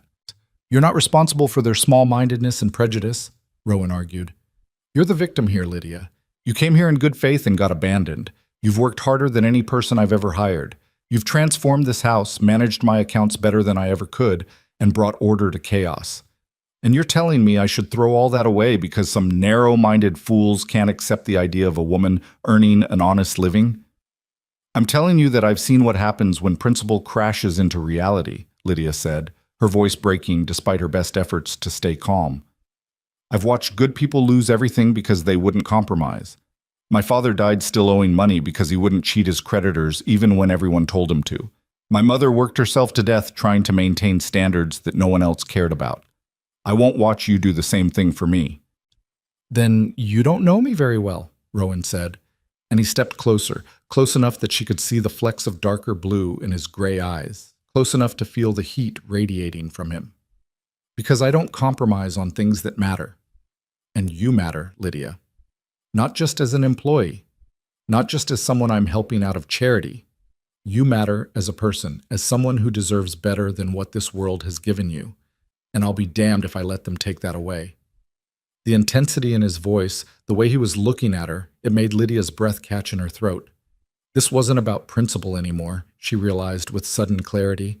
This was about something else, something neither of them was quite ready to name. Before she could respond, the door burst open and Marcus stumbled in, blood streaming from a cut above his eye. Boss, he gasped. We've got trouble, real trouble. Rustlers hit the north pasture. They've got at least 50 head, maybe more, and they're armed. Just like that, the moment shattered. Rowan's expression shifted from intense to focused, all business now. He grabbed his gun belt from where it hung by the door, buckling it on with practiced efficiency. How many? He demanded. Cal counted 6, but there could be more. They're moving the cattle toward the pass, probably trying to get them over the ridge before we can mount a response. Rowan was already moving toward the door when Lydia grabbed his arm. Wait, you can't just ride out there alone. If they're armed, I'm not alone. I've got Marcus and Cal, and we don't have time to get help from town. He looked at her, and his expression softened slightly. Stay in the house. Lock the doors. There's a rifle above the mantel and ammunition in the drawer below it. If anyone comes near this house who isn't one of us, you shoot first and ask questions later. Understand? Rowan, promise me, Lydia. He gripped her shoulders, urgent and fierce. Promise me you'll stay safe. I promise, she whispered, but you have to promise me the same thing. Come back. He studied her face for a long moment, then nodded once, sharply. I always do. And then he was gone, Marcus at his heels, leaving Lydia alone in the suddenly too quiet house. She could hear horses thundering away, shouts in the distance, the sharp crack of what might have been gunfire echoing off the mountains. For perhaps 10 minutes, Lydia stood frozen in the middle of the main room, listening to her heart pound and fighting the urge to run after them. She'd promised to stay safe. But the idea of hiding while Rowan rode into danger felt wrong, felt cowardly, felt like everything she'd promised herself she'd never be again. Then she heard it, the sound of horses approaching from the south, from the direction opposite where the rustling was supposedly happening. Wrong direction, wrong timing, wrong everything. Lydia moved to the window and felt her blood run cold. 4 riders were approaching the house at a steady pace, and even from a distance, she could tell they weren't friendly. They rode with the kind of casual menace that spoke to bad intentions, and they were heavily armed. The rustling in the north pasture had been a diversion, she realized with sudden, sick clarity. A way to draw Rowan and his men away from the house, leaving it vulnerable. Leaving her vulnerable. She thought about her promise to Rowan, about staying safe and hiding. She thought about all the times in her life she'd been passive, accepting, letting things happen to her rather than taking action. She thought about her mother's face as she was dying, about Charles Porter's cowardly letter, about every moment of helplessness she'd endured. And then Lydia Monroe made a choice. She retrieved the rifle from above the mantel, loaded it with hands that shook only slightly, and checked to make sure she knew how to work the mechanism. Her father had taught her to shoot when she was younger, clay pigeons and targets, gentleman's recreation, and she'd been good at it. Steady hands, clear eye, patience. She wondered if those skills would translate to this moment, to this necessity. The riders were closer now, spreading out as they approached the house. Lydia positioned herself at the front window where she'd have a clear line of sight, and she called out through the glass in a voice that sounded far steadier than she felt. "That's close enough, gentlemen. This is private property, and you're not welcome here." One of the men laughed, a sound that made Lydia's skin crawl. Private property with no one to defend it. Blackwell rode out like we knew he would, and his old man and the Negro went with him. That leaves just you, sweet thing. Why don't you open that door and we can discuss this in a more friendly manner? "I have a rifle," Lydia said, "and I know how to use it. Turn around and leave now, and I won't need to prove it." "A rifle don't mean much if you're too scared to pull the trigger," another man said. He dismounted, bold as brass, and started walking toward the porch. "Women don't have the stomach for killing. Everyone knows that." Lydia's finger found the trigger. She thought about her promise to Rowan, about staying safe, but she also thought about everything she'd learned in the past weeks, that sometimes safety came from action, not passivity, that sometimes you had to fight for the life you wanted rather than accepting the one you were given. She aimed for the ground about 2 feet in front of the approaching man and squeezed the trigger. The rifle kicked hard against her shoulder, harder than she'd expected, and the shot rang out like thunder. Dirt exploded where the bullet hit, and the man stumbled backward with a startled oath that would have made a sailor blush. "The next one goes through your knee," Lydia called out, already reloading with movements that felt awkward but functional. "After that, I work my way up.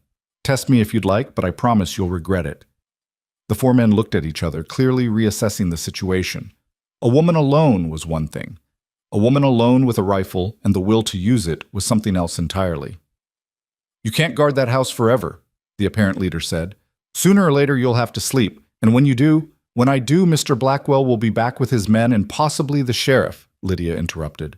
"Do you really want to be here when that happens? Because I'm fairly certain rustling carries a hanging offense in Colorado territory." There was a long, tense moment when it could have gone either way. Lydia kept the rifle steady, her heart hammering so hard she was surprised they couldn't hear it, and waited to see if her bluff would hold. Finally, the leader spat on the ground in disgust. "This ain't over. You tell Blackwell he's made powerful enemies. And you, girl, you're going to regret not being more friendly when you had the chance." They rode off at a canter, throwing threatening looks over their shoulders, and Lydia waited until they were out of sight before she let herself lower the rifle. Her hands were shaking violently now, reaction setting in, and she had to sit down hard on the nearest chair before her legs gave out entirely. She'd done it. She'd faced down 4 armed men and sent them running with nothing but an old rifle and more courage than good sense. Her father would have been proud. Her mother would have been horrified. and Lydia herself didn't quite know what to feel except a strange mixture of terror and exhilaration. She was still sitting there, rifle across her lap, when the sound of hoofbeats announced another arrival. But this time she recognized the rhythm, recognized Rowan's distinctive mount and the way he rode, slightly favoring his left side to accommodate his old injury. Lydia stumbled to the door and out onto the porch, and the relief that flooded through her when she saw all three men returning safely was so intense it made her lightheaded. Rowan took one look at her face, at the rifle still clutched in her hands, and was off his horse and up the porch steps in seconds. "What happened?" he demanded. "Are you hurt?" "I heard shooting." "I'm fine," Lydia said, and started laughing, a slightly hysterical sound even to her own ears. "I'm fine. There were 4 men. They came from the south while you were dealing with the rustlers in the north, and I shot at them. Well, near them. I shot near them, and they left." Rowan went very still. 4 men came here, to the house, while I was gone? "It was a setup," Lydia explained, her words tumbling over each other in her haste to get them out. "The rustling was a diversion to draw you away. They thought the house would be undefended, thought I'd be easy prey, but I had the rifle and I remembered my promise to you about shooting first, so I did. And they left." She was babbling now, she knew, but she couldn't seem to stop. Rowan's hands came up to grip her shoulders, grounding her, and she focused on his face, on the concern there, the anger, and something else that looked like awe. "You defended the house," he said slowly, as if testing the words. "Alone, against 4 armed men." "I shot near one of them," Lydia corrected. "I didn't actually hit anyone, though I told them the next shot would go through his knee, and I think they believed me." "Because they should have believed you." Rowan's grip tightened just slightly. "My God, Lydia. Do you have any idea how dangerous that was? How badly it could have gone?" "Do you have any idea how dangerous rustlers are?" Lydia shot back. "You rode off to confront them with just Marcus and Cal. We were all taking risks today." She saw the moment he recognized the truth in that, saw the argument die on his lips. And then, to her complete surprise, Rowan Blackwell started to laugh, a full, genuine sound that transformed his whole face. "We're quite a pair, aren't we?" he said when he could speak again. "Both too stubborn to back down, both too foolish to run from danger. It's a miracle we're both still standing." "Stubbornness is a virtue when applied correctly," Lydia informed him with as much dignity as she could muster. "And foolishness is just bravery that hasn't been vindicated yet. Is that what we're calling it?" But Rowan was still smiling, and his hands were still on her shoulders, and Lydia was suddenly very aware of how close they were standing, how the afternoon light caught in his hair, how his eyes had warmed from storm gray to something softer. The moment stretched between them, weighted with possibility, with things unspoken. And for the first time since stepping off that train, Lydia let herself wonder if maybe, just maybe, she'd found something more valuable than the practical marriage she'd come seeking. Maybe she'd found something real. Marcus cleared his throat loudly from somewhere behind them, shattering the moment like dropped glass. Rowan stepped back, his hands falling away from Lydia's shoulders, and she felt the loss of his warmth like a physical thing. "We should check the perimeter," Marcus said tactfully, not quite meeting either of their eyes. "Make sure those men actually left and aren't circling back for another try." "Right," Rowan said, his voice rougher than usual. "Cal, take the west side. Marcus, you've got east. I'll ride north and make sure the rustlers are actually gone and not regrouping. Miss Monroe, please go inside and bolt the door. I know you can handle yourself, but I'd rest easier knowing you're secure." Lydia wanted to argue, wanted to insist she could help with the patrol, but the rational part of her brain recognized that she'd used up her day's allotment of reckless bravery. Her hands were still trembling with delayed shock, and she could feel exhaustion creeping in at the edges of her adrenaline high. "I'll make coffee," she said instead. "Strong coffee. I suspect we're all going to need it." She watched from the window as the 3 men split up and rode out in different directions, and only when they were out of sight did she allow herself to sink into a chair and let the full reality of what had just happened wash over her. She'd shot at a man, actually pulled the trigger and sent a bullet into the ground at his feet. The Lydia Monroe who taught poetry to proper Boston schoolgirls would never have believed herself capable of such an action. But then, that Lydia Monroe had died somewhere between her mother's grave and the Silver Ridge train platform. The woman who'd emerged from those ashes was someone different, someone harder and braver, and maybe a little bit reckless. Someone who shot at threats and spoke back to hypocrites, and felt her heart race when a certain rancher looked at her with storm-colored eyes. The coffee was brewing when she heard riders approaching again, but this time there were more of them. Lydia grabbed the rifle and moved to the window, then relaxed when she recognized Rowan's tall form among what appeared to be at least a dozen mounted men. The sheriff's badge on one rider's vest caught the late afternoon light, and she realized Rowan must have encountered a patrol on his way back. She set the rifle aside and went out onto the porch to meet them. The sheriff was a grizzled man in his 50s with the kind of face that had seen everything and been surprised by none of it. He tipped his hat to her as he dismounted. "Ma'am, I'm Sheriff Tom Cassidy. Mr. Blackwell here tells me you had some trouble this afternoon." 4 men came to the house while Mr. Blackwell and his men were dealing with rustlers in the north pasture, Lydia confirmed. They made threatening statements, and one of them approached the house despite my warnings. I fired a warning shot, and they left. "You got a good look at them? Could identify them if you saw them again?" Lydia closed her eyes, calling up the details she'd been too frightened to consciously register at the time. The leader was about 5'10", heavy build, dark beard with some gray in it. He had a scar across his left cheek, quite prominent. The one who dismounted was younger, maybe mid-20s, with red hair and freckles. I didn't get as clear a view of the other two, but one was very tall and thin, and the other had a limp. When she opened her eyes, the sheriff was looking at her with newfound respect. "That's quite a detailed description, ma'am. Most people panic and can't remember a thing." "I'm a teacher," Lydia said. "Or I was. Observing details is part of the profession." "The Garson gang," one of the deputies said suddenly. "Has to be. That description matches Jake Garson and his brother Pete to a fault. They've been hitting ranches all up and down the valley for the past 6 months." "Garson?" The sheriff's expression darkened. "That makes sense. They've been getting bolder, more organized. A coordinated attack like this is exactly their style. Create a diversion, hit the real target while everyone's distracted." He turned to Rowan. "You have any idea why they'd target you specifically? The rustling alone would have been profitable enough." Rowan's jaw tightened. "I've made some enemies recently. People who don't approve of my hiring choices." His glance flickered to Lydia. "It's possible someone pointed Garson in my direction, suggested the ranch would be vulnerable." "Sarah Hendricks," Lydia said quietly, the pieces falling into place. "She was here 2 weeks ago making threats. She said we'd made powerful enemies." "Now hold on," the sheriff interrupted. "Sarah Hendricks is a lot of things, but I can't see her consorting with outlaws." "That's a serious accusation, Miss Monroe." "I'm not accusing her of direct involvement," Lydia clarified, "but she's been spreading word all over town about how Broken Creek is poorly defended, how Mr. Blackwell is distracted by improper domestic arrangements. If the wrong people heard that kind of talk, they might see an opportunity," the sheriff finished grimly.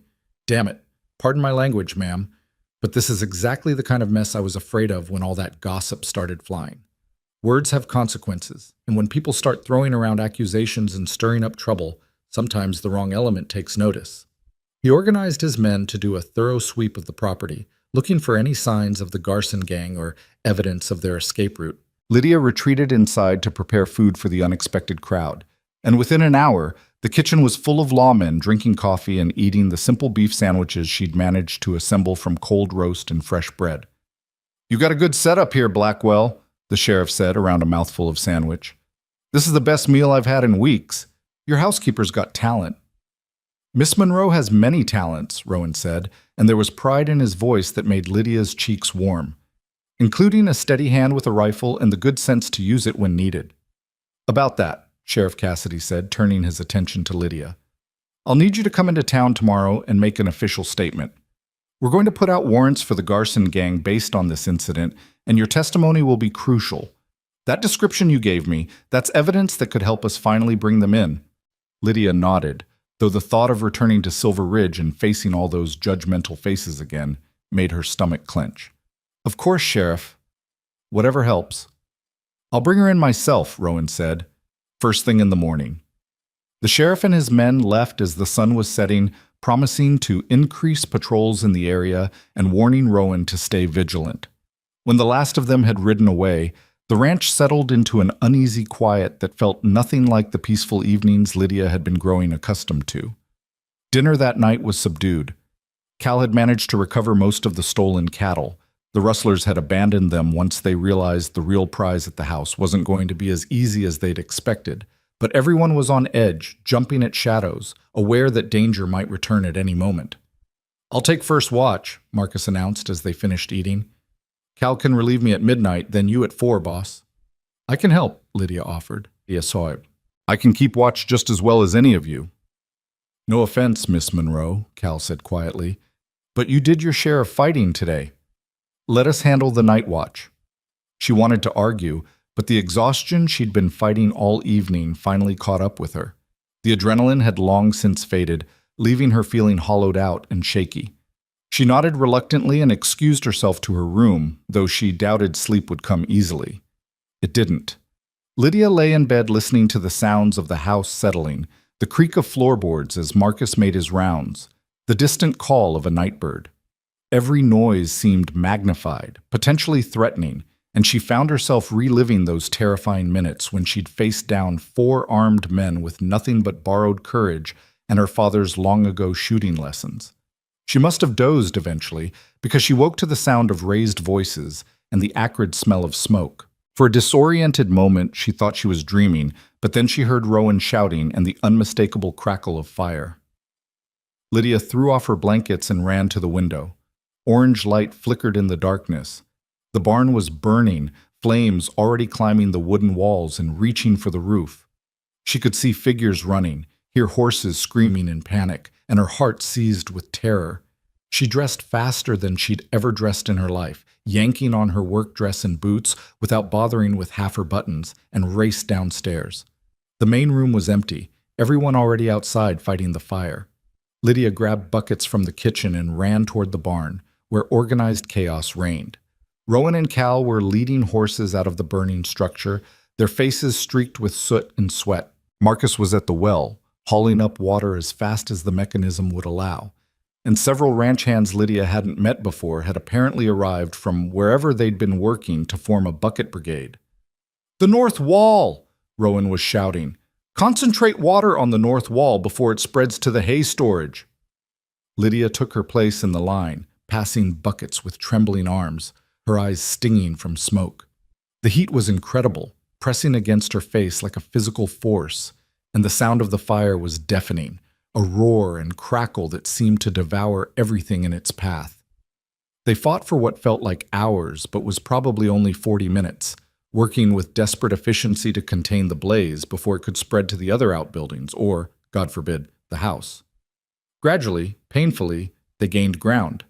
The flames died from roar to crackle to sullen smolder, and finally to smoking ruins. When it was over, when the last ember had been doused and everyone stood gasping and exhausted in the pre-dawn darkness, Rowan surveyed the damage with an expression that made Lydia's heart ache. Half the barn was gone, reduced to charred timbers and ash. The rest was badly damaged, maybe salvageable with extensive repairs, but it would never be what it was. "Garson," Marcus said flatly, breaking the silence. "Has to be. This is retaliation for this afternoon."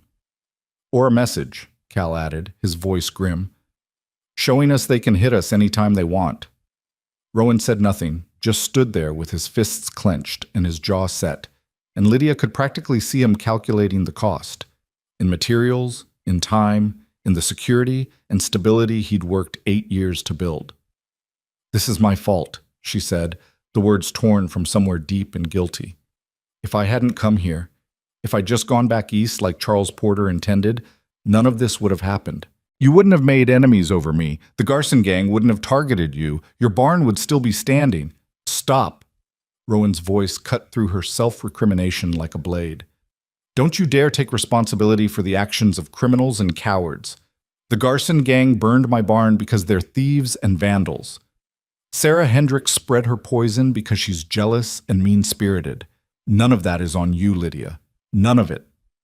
But if you left, I'd rebuild the barn alone and angry, without even the consolation of knowing I stood up for something that mattered." He turned to face her fully, and in the dim light from the dying embers, his eyes were fierce. Do you understand what you did today? You didn't just defend this house. You showed me that I was right to trust you, right to believe you were stronger than circumstances. Every person who said you didn't belong here, who called you improper or opportunistic or worse, you proved them wrong. And I won't let you walk away from that victory just because some bastards decided to burn down a building. Lydia felt tears prick her eyes, though whether from smoke or emotion she couldn't say. Your barn, Rowan, your livelihood, is insured, he said firmly, and can be rebuilt. What can't be rebuilt is integrity, once you've compromised it. I told you when you arrived that I don't back down from things that matter. Did you think I was lying? No, Lydia whispered, but I didn't think I'd matter this much. The words hung between them, raw and honest, and Lydia saw something shift in Rowan's expression. He took a step toward her, then seemed to remember they had an audience. Marcus and Cal and the ranch hands were all studiously looking anywhere but at the two of them, but they were definitely still present, definitely still listening. We'll talk later, Rowan said quietly, after I've dealt with the sheriff and started making plans for rebuilding. But Lydia, you're not leaving, not unless you want to, and not because anyone else tells you to. That's non-negotiable. The sheriff and his deputies returned at dawn, drawn by reports of the fire visible from town. Sheriff Cassidy took one look at the burned barn and swore viciously. This is escalating faster than I'd like, he admitted.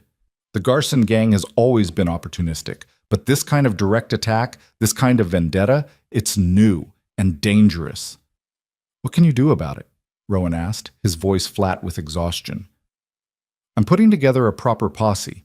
Real deputies, armed and ready to track these bastards down before they hit another ranch. But in the meantime, you need to be careful, Blackwell. Keep guards posted, don't travel alone, and for God's sake, keep that housekeeper of yours close. She's proven she can handle trouble, but she's also clearly become a target. They spent the morning giving statements and helping the sheriff's men search for evidence of how the fire had been started. They found traces of lamp oil on the ground near where the blaze had begun, proof of arson, as if anyone had doubted it. The ride into town for Lydia's official statement felt surreal after the long, violent night. She sat beside Rowan on the wagon bench, both of them too exhausted for conversation, and watched the landscape pass in a blur of gold and green and distant blue mountains. Silver Ridge was bustling when they arrived, and the news of the barn burning had clearly preceded them. People stopped on the boardwalks to stare as they passed, and Lydia heard the whispers starting before they'd even reached the sheriff's office. That's her, the one who shot at the Garson gang. Heard she defended Blackwell's ranch single-handed while he was off chasing rustlers. My Tom said she gave the best description of suspects he's heard in 20 years of law enforcement. The tone was different now, Lydia noticed with surprise. Still curious, still speculative, but no longer quite so condemning. It seemed that standing up to outlaws with a rifle earned a woman a different kind of reputation than merely keeping house for an unmarried man. Her statement to the sheriff took nearly an hour. She described everything in precise detail, the four men's appearance, their words, their movements, the shot she'd fired, and why. Sheriff Cassidy took notes in careful handwriting, occasionally asking clarifying questions, and when it was done, he leaned back in his chair with a thoughtful expression. This is good work, Miss Monroe. With this testimony, combined with what we found at the barn, I can issue warrants for the entire Garson gang. Judge Mitchell is in town today. I'll take this to him this afternoon and have paper on them by evening. Will that stop them? Lydia asked. Warrants don't seem like much protection against men willing to burn buildings in the middle of the night. No, but it gives us legal authority to shoot if they resist arrest, and it means every lawman in 3 counties will be looking for them. They'll have to run far and fast, and running men make mistakes. He stood, offering Lydia his hand. You did the right thing yesterday, ma'am. Not many people would have had the courage to stand their ground like you did. I didn't feel courageous, Lydia admitted. I felt terrified. That's what courage is, the sheriff said simply. Being terrified and acting anyway. When they emerged from the sheriff's office, they found a small crowd had gathered outside. At its center stood Sarah Hendricks, her face pale and her eyes red-rimmed, flanked by her brothers who looked profoundly uncomfortable. Mr. Blackwell, Sarah said, her voice shaking. Miss Monroe, I need to speak with you both. Rowan's expression went cold. I don't think we have anything to say to each other, Miss Hendricks. Please. Sarah took a step forward, and Lydia was startled to see what looked like genuine distress on the other woman's face. I heard about the fire, about the attack yesterday, and I need you to know I had nothing to do with it. Nothing. I may have spoken unwisely about your domestic arrangements, but I would never associate with criminals or encourage violence. Your words had consequences whether you intended them or not, Rowan said flatly. You spent weeks telling anyone who would listen that Broken Creek was vulnerable, that I was distracted, that my household was improperly defended. The Garson gang heard that talk and saw an opportunity. So forgive me if I'm not particularly interested in your disclaimers now. Sarah flinched as if he'd struck her. You're right. You're absolutely right. I was angry and jealous, and I said terrible things, and I can't take them back. But I can try to make amends. She turned to address the crowd that had gathered. I want everyone here to know that I was wrong about Miss Monroe. Wrong about her character. Wrong about her intentions. Wrong about everything. She's proven herself to be a woman of courage and integrity, and Broken Creek is lucky to have her. Anyone who continues to spread gossip or make trouble over her employment will answer to me. The silence that followed was absolute. James Hendricks was staring at his sister like he'd never seen her before, and Thomas was nodding slowly as if something had finally made sense to him. Lydia found her voice first. Why? She asked quietly. Why this change of heart? Because I heard what you did yesterday, Sarah said, meeting Lydia's eyes directly for the first time. How you defended that ranch alone. How you faced down 4 armed men without flinching. And I realized that you're everything I've always wanted to be but was too afraid to try. Strong, independent, brave enough to make your own way in the world instead of trying to marry into security. Her voice broke slightly. I've been cruel to you because I envied you, and I'm sorry, truly sorry. It wasn't a complete apology. It didn't erase the damage Sarah's gossip had done, or the dangers it had created. But it was honest, raw, in a way that suggested it had cost Sarah considerable pride to make, and Lydia found she couldn't hold on to her anger in the face of such obvious contrition. I appreciate your honesty, she said carefully, and I hope in the future you'll channel your strength into building up rather than tearing down. Sarah nodded jerkily, tears now streaming down her face. I will. I promise I will. And if there's anything I can do to help rebuild the barn, or to make amends in any way, there is one thing, Rowan said, and his voice had softened slightly. You can use your influence in this town for good instead of gossip. You can make sure people know the truth about what happened, about who's really at fault here. The Garson gang terrorized my ranch and my people. Don't let anyone rewrite that story to make it about something else. I won't, Sarah promised. You have my word. They left her there in the street, still surrounded by onlookers, and Lydia felt some of the tension she'd been carrying for weeks finally begin to ease. It wasn't a complete victory. There would still be gossip, still be judgment, still be people who disapproved of her unconventional situation. But the tide had shifted, and that shift felt significant. The ride back to Broken Creek was quieter than the journey in, but it was a comfortable quiet this time. Rowan seemed lost in thought, his hands steady on the reins, and Lydia found herself studying his profile, the strong line of his jaw, the way the afternoon light caught in his dark hair, the small scar above his left eyebrow that she'd never noticed before. You're staring, Rowan said without looking at her, but there was amusement in his voice. I'm observing, Lydia corrected primly. There's a difference. Is there now? He did turn then, catching her gaze with his own, and the warmth in his storm-gray eyes made her breath catch. And what observations have you made? Lydia felt heat rise in her cheeks but refused to look away. That you're a man who keeps his word even when it costs him. That you value integrity over convenience. That you're stubborn and protective and perhaps a little too willing to sacrifice your own interests for the sake of principle. That sounds like criticism. It's admiration, Lydia said softly. Though I reserve the right to find your stubbornness exasperating on occasion. Rowan smiled, a real smile that transformed his entire face. Fair enough. And what would you say if I told you I had some observations of my own? I'd say you're entitled to your opinions, even if they're wrong. He laughed at that, the sound rich and genuine. I don't think I'm wrong about this. I think you're one of the strongest people I've ever met, I think you've been handed nothing but hardship and loss, and you've turned it into determination and courage. I think you shoot straighter than most of my ranch hands and organize better than any 3 people I know.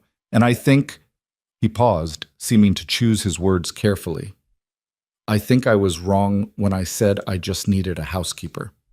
Lydia's heart was pounding so hard she was certain he must be able to hear it. "What do you need then?" "I need a partner," Rowan said quietly. "Someone who'll stand beside me when trouble comes instead of hiding behind me. Someone who'll tell me when I'm being stubborn and challenge me to be better. Someone who turns a house into a home just by being in it." He pulled the wagon to a stop there in the middle of the road, miles from anywhere, with nothing but mountains and skies surrounding them. When he turned to face her fully, Lydia saw something in his expression that made her pulse race, hope and fear and longing all mixed together. "Lydia Monroe," he said, his voice rough with emotion, "I know you came west looking for security and practical partnership. I know you've only been here a few weeks, and we barely know each other. But I also know that you've changed everything for me. You've reminded me what it means to fight for something that matters, to build a life instead of just surviving one. And I'd be honored, more honored than I can say, if you'd consider staying. Not as my employee, as my wife." For a long moment, Lydia couldn't speak, couldn't breathe, couldn't do anything but stare at this man who'd offered her dignity when she'd expected charity, who'd defended her when the whole town condemned her, who'd just proposed marriage in the middle of a dusty road with more sincerity than Charles Porter had shown in 6 months of carefully composed letters. "I came here expecting a practical arrangement," she finally said, her voice shaking. "A marriage of convenience with a man I'd never met. And what you're offering me now is anything but practical, Rowan Blackwell. It's messy and complicated, and we'll probably drive each other mad on a regular basis." She saw his expression start to fall, saw him beginning to withdraw, and she reached out to catch his hand before he could pull completely away. "But it's also real," she continued, holding his gaze. "It's honest and true and built on actually knowing each other, on respect and partnership, and something that feels dangerously close to love. So yes, I'll marry you. Not because I need security or because I have nowhere else to go, but because I choose you, because you're the best man I've ever met, and I'd be a fool to walk away from that." The kiss that followed was tentative at first, as if they were both afraid of breaking the fragile, precious thing growing between them. But then Rowan's hand came up to cup her cheek, gentle and sure, and Lydia leaned into the touch, into him, and the kiss deepened into something that felt like a promise and a homecoming all at once. When they finally pulled apart, both breathing hard, Rowan rested his forehead against hers and smiled. "We're going to scandalize the town all over again, you know, rushing into marriage after just a few weeks." "Let them talk," Lydia said firmly. "We've survived worse than gossip. We can survive anything as long as we're together." And as they continued the journey home to the ranch that would now truly be her home, to the life they would build together from ashes and determination and unexpected love, Lydia felt something she hadn't felt since before her father died. She felt hope. Not the desperate, fragile hope that had brought her west on a stranger's promise, but solid, certain hope built on truth and tested by fire. She'd come to Colorado as an unwanted bride, discarded before she'd even arrived. But she was leaving that road as a chosen partner, heading toward a future she'd helped create. And that made all the difference in the world. The news of their engagement spread through Silver Ridge faster than the fire that had consumed the barn, and the reactions were as varied as the people themselves. Some celebrated the romance of it all, the mail-order bride who'd been rejected finding true love with the honorable rancher. Others clucked their tongues and predicted disaster, convinced that any relationship built on such unconventional foundations was doomed to failure. But Lydia found she cared less about public opinion with each passing day, too busy helping plan the barn reconstruction and preparing for a wedding that would be nothing like the practical arrangement she'd originally envisioned. Rowan insisted on doing things properly despite the rushed timeline. He rode into town and spoke with Pastor Williams, who agreed to perform the ceremony despite his earlier reservations about their living situation. He commissioned a local carpenter to build Lydia a proper wardrobe for the bedroom they would share, one large enough to hold all her possessions with room to grow. And most importantly, he sat down with her every evening after the day's work was done and talked, really talked about what their marriage would look like, what they both wanted from it, what fears they carried and hopes they harbored. "I won't be an easy husband," Rowan admitted one night as they sat on the porch watching the stars emerge. "I'm set in my ways, stubborn as Marcus keeps reminding me, and I have a tendency to shoulder burdens alone rather than asking for help." "And I won't be an easy wife," Lydia countered, leaning back against the porch railing. "I'm opinionated and independent, and I'll expect to be consulted on decisions that affect our life together. I won't be decorative or silent or content to simply manage your household while you manage everything else." "Good," Rowan said simply. "I don't want decorative or silent.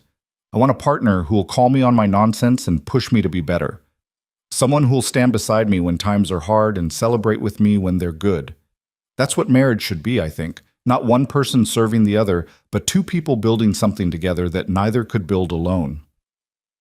It was perhaps the most romantic thing Lydia had ever heard, made more so by the complete sincerity with which Rowan spoke it. She reached across the space between them and took his hand, marveling at how natural the gesture had become in just a few short weeks. "When should we marry?" she asked. "I know there are conventions about engagement periods and proper planning, but under the circumstances—" "2 weeks," Rowan said immediately, "long enough to rebuild the barn to the point where we can hold a proper celebration, short enough that we're not testing the town's tolerance for propriety any more than we already have. Does that suit you?" 2 weeks felt simultaneously like too long and not nearly enough time, but Lydia nodded, squeezing his hand. 2 weeks.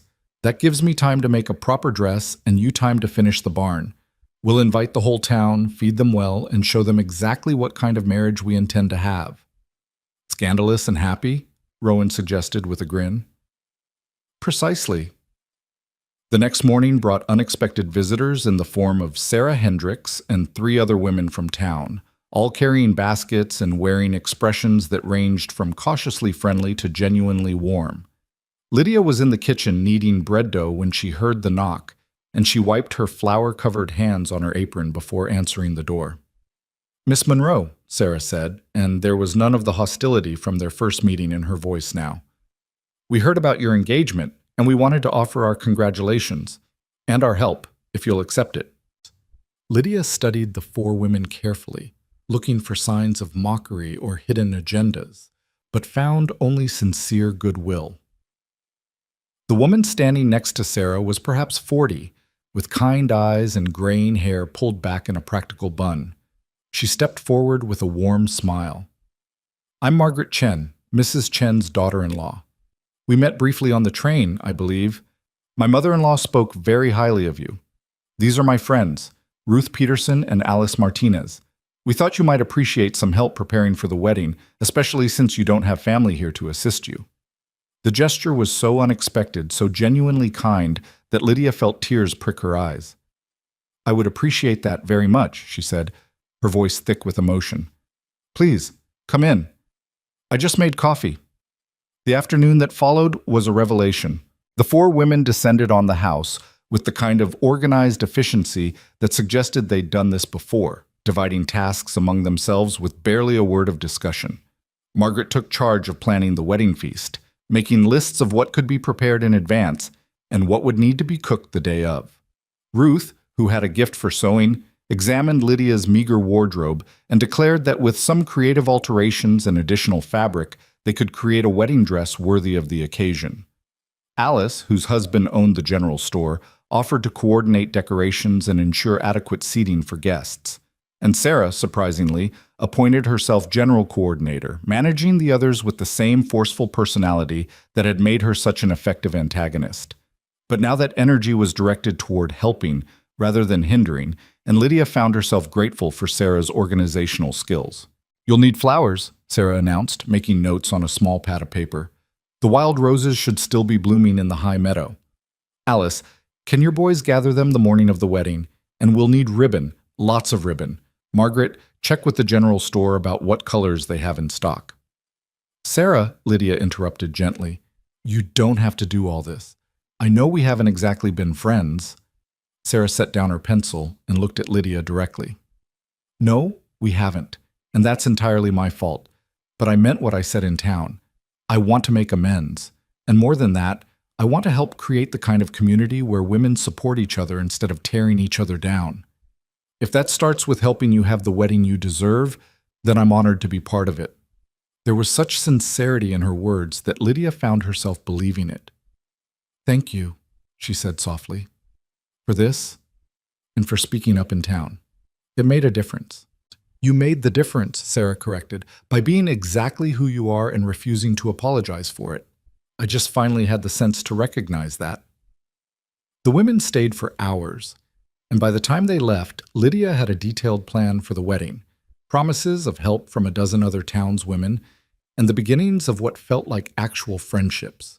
It was more than she'd dared hope for, and she found herself looking forward to becoming part of this community in a way she never had in Boston, where her friendships had always been constrained by class and circumstance. That evening, when she told Rowan about the visit, he listened with a smile that grew wider with each detail. "They really came all the way out here just to help plan the wedding, and to apologize in Sarah's case, and to welcome me into the community." Lydia shook her head in wonder. "I expected to be fighting for acceptance for months, maybe years, but somehow everything shifted." "You shifted it," Rowan said firmly, "by proving yourself, by standing your ground, by being so undeniably competent and brave that even the most stubborn gossips had to admit they were wrong about you. Or maybe they just realized that judging people based on circumstances rather than character is a fool's game," Lydia suggested. "Either way, I'm grateful." The barn reconstruction progressed with remarkable speed, aided by neighbors who showed up unannounced to help, some motivated by genuine friendship with Rowan, others perhaps seeking to make amends for their earlier judgment. Even James and Thomas Hendricks appeared one morning with a wagon full of lumber and offers of assistance, their quiet presence speaking volumes about their own regret over their sister's earlier behavior. Lydia watched from the house as the new structure took shape, and she was struck by the symbolism of it. The old barn, burned by criminals and prejudice, was being replaced by something stronger, built with help from a community that had learned to look past surface scandal to see the truth beneath. It felt like a metaphor for her own transformation, the life she'd planned destroyed, replaced by something better than she'd imagined possible. The week before the wedding brought news that the Garson gang had been captured attempting to rob a bank 2 counties over. Sheriff Cassidy rode out personally to deliver the information, looking deeply satisfied. "Your description was the key, Miss Monroe," he said, accepting the coffee Lydia offered. "When they tried to pull that bank job, the local sheriff recognized them immediately from the warrants we'd issued. There was a shootout. 2 of them were wounded, none killed, thankfully. And now they're all in custody, awaiting trial. They'll hang for the murder of a ranch hand they killed last month, and good riddance." "So it's over?" Lydia asked, hardly daring to believe it. "We're safe?" "Safe as anyone can be in frontier territory," the sheriff confirmed. "There'll always be some element of danger out here, but the immediate threat is gone. You and Mr. Blackwell can marry and build your life without looking over your shoulders." After the sheriff left, Rowan found Lydia standing in the middle of the new barn, running her hand over the smooth new wood and breathing in the scent of fresh timber and possibility. "This is beautiful," she said as he approached. "Different from the old barn, but beautiful in its own way." "Better than the old barn," Rowan corrected, coming to stand beside her. "Stronger foundation, better ventilation, more storage. Sometimes destruction makes room for improvement." Lydia heard the deeper meaning in his words. "Are we still talking about the barn?" "Maybe not entirely." Rowan's smile was soft, almost shy. "I've been thinking about what you said, about how the life you planned was destroyed, and I wonder if maybe that's not always a tragedy. Maybe sometimes we need our plans destroyed so we can build something better." "Philosophy from a rancher," Lydia teased gently. "Who would have thought?" "I contain multitudes," Rowan said with mock solemnity, then grew serious again. "I mean it, though. If Charles Porter had kept his word, you'd be stuck in a loveless marriage with a weak man, managing his store and probably being undermined by his sister-in-law at every turn. Instead, you're here, with me, building something real." "I know," Lydia said softly. "I thought the same thing myself. I was so angry when I first arrived, so hurt by the rejection. But now I'm grateful for it. Charles Porter did me a favor by showing his true colors before we were bound together. He cleared the path for something infinitely better. The wedding day dawned clear and bright, one of those perfect Colorado mornings where the sky seemed impossibly blue and the air carried just enough crispness to be refreshing without being cold. Lydia woke early in her small bedroom, the last morning she would sleep there alone, and allowed herself a moment of quiet reflection before the chaos of the day began. She thought about her mother, who would never see her married. She thought about her father, who would have loved Rowan's straightforward honesty and strong work ethic. She thought about the young woman who'd stepped off the train just over a month ago, heartbroken and humiliated, with no idea what the future held. "I made it, Mama," she whispered to the empty room. "I made it through the hard part, and I found something worth keeping. I hope you can see that, wherever you are. I hope you're proud." The knock on her door announced Margaret Chen's arrival, followed shortly by Ruth, Alice, and Sarah, all carrying baskets and boxes and chattering with excitement.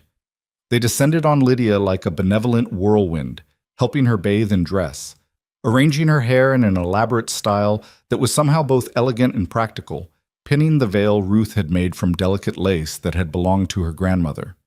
The dress they'd created together was simple but stunning. White cotton with delicate embroidery at the collar and cuffs, fitted at the waist and flowing to the floor in clean lines that suited Lydia's figure. It wasn't the elaborate gown she might have worn in Boston, but it was perfect for a frontier wedding, practical enough that she could wear it again for special occasions, but special enough that she felt beautiful when she looked in the mirror. "You look like you belong here," Sarah said softly, meeting Lydia's eyes in the reflection. "Not like an Eastern lady playing at frontier life, but like a woman who's found her place. It suits you." "Thank you," Lydia said, and meant it deeply. "For everything. For this dress, for your help, for your friendship. I know it wasn't easy for you to change your opinion of me." "It was the easiest thing in the world once I stopped being stubborn and blind," Sarah replied. "You earned my respect and my friendship, Lydia, and you'll have both for as long as you want them." The ceremony was held in the new barn, transformed for the occasion with wildflowers and ribbon and rows of benches borrowed from the church. Nearly everyone from Silver Ridge had come, along with ranchers from neighboring properties and friends from as far as Denver. The crowd was larger than Lydia had expected, and she felt a flutter of nerves as Margaret led her to the entrance. "Ready?" the older woman asked gently. Lydia took a deep breath and looked through the open barn doors to where Rowan stood waiting at the makeshift altar, Marcus and Cal flanking him like the family they'd become.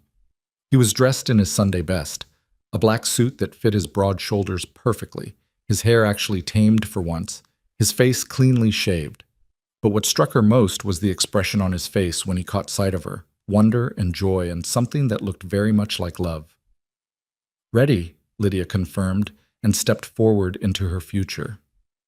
The ceremony itself passed in a blur of Pastor Williams's words and her own responses, of Rowan's steady voice promising to love and honor and cherish, of the ring he slipped onto her finger, a simple gold band that had belonged to his grandmother. But the moment that stood out with crystal clarity was when the pastor pronounced them husband and wife, and Rowan cupped her face gently in his work-roughened hands and kissed her like she was the most precious thing he'd ever held. The celebration that followed was unlike anything Lydia had experienced in her carefully controlled Boston life. There was dancing to music provided by local fiddlers, food prepared by what seemed like every woman in 3 counties, laughter and toasts and heartfelt congratulations from people who'd been strangers just weeks ago but now felt like community. Children ran wild between the adults, chasing each other with shrieking laughter. Old men told stories that grew more exaggerated with each retelling. And at the center of it all, Rowan kept Lydia close, his hand at the small of her back or clasping hers, as if he couldn't quite believe she was real. Sheriff Cassidy made a toast that drew cheers to Mr. and Mrs. Blackwell. "May your marriage be as strong as your barn and your love as enduring as these mountains. And may you never again have to face down outlaws in your night clothes."